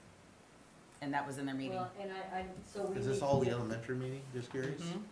Yeah, I'm we need getting to mine get from the all elementary. of our administrative team back together to see where our communication. Can they So- get Yeah, up here and right can we now? have that written out and then emailed We to can us make it and very- them, and yeah. even the I don't see teachers? that. I think everybody needs to be on the same communication playing field. Yeah. I will Whatever send is that- I will decided send needs that to a be black very and white. decisive email. So, yeah, Research, please. yeah, so let's get back to a starting place here. It sounds like we want to move the calendar, all right? But it also sounds like if we do that, then pretty quickly, we wanna see a plan for what's gonna happen with those extra days. Am I reading this right? Am I understanding? Absolutely, Mhm. like, So by we're 9 talking AM. like, so today's Tuesday, how quickly can we have do you think we could have a set plan for what those 5 days are gonna look like? 9 AM in the morning. Right. What'd you say? I was like Well, 9 can AM they in the not morning, have a like it meeting needs to be tomorrow? moving, Yeah, we're on things a- need to be Well, I and don't done. know who's out of town or whatever, so I'm gonna ask. Out of town, everybody should be here on contract. By Yeah. Should be working. a plan, we can have it by noon tomorrow. We can call the administrators in for an emergency meeting tomorrow morning at 8 o'clock. We've got a lot of plans that have been made Yeah, for, there's been a lot of plans made, but we can cancel them all. like, so Bring them all in. what do you have, okay, so what do you have as far as teacher in services the rest of this week? Diane said where's all Diane's about that calendar? just recently. I just read She it. did, I haven't looked, I haven't Yeah. gone, I haven't looked at all today. A lot of Google trainings scheduled every day. Yeah. The way that we, and when I said those would be contracted days or non-contracted days, we're taking days out of the calendar throughout the year. Yeah. I didn't mean to say that they would be 5 days in a clump, non-contract, I didn't Right, mean to right, say right. that. Okay, That's the impression I gave, I know. So either way, you need the board to make a decision on which one of these tonight, because we are running out of time. And by us not making a commitment to vote for one of these, we're slowing that whole train down. I think we're gonna vote to move the calendar back, but we're saying, Yes. so then. We're gonna make a motion and vote on Let's something. do her. Yeah, we got, And if you But- can make a motion on just moving the calendar start day back, yeah. And then you will be able to adjust and I will the, be able to adjust. and make sure there's not any And let you contract, know. non-contracted days according to what we have. Yeah, there are 179 days there. Well, I'll make a Didn't mean to motion, throw a we kink in accept the anything when I 9/2 brought that start up. date Yeah, calendar. If that's what the Okay, teachers want. hold then on, we I can got do it. Well, and I think the food service needs the time too. I think the kitchen's not done, and so they're having to figure out how to transport food in the middle of the day. And to- so- Kitchen's not done right. At Spain Right High, now. is that correct? It's not finished yet, so they can't get their kitchen up and running before the 26th? That's not true. Is it up and running? It's never went down. So- We're not gonna open up that back room's just storage. So they're not gonna have a kitchen over there for the first graders? Or they are? And it's ready to go? Yeah, yes. Okay.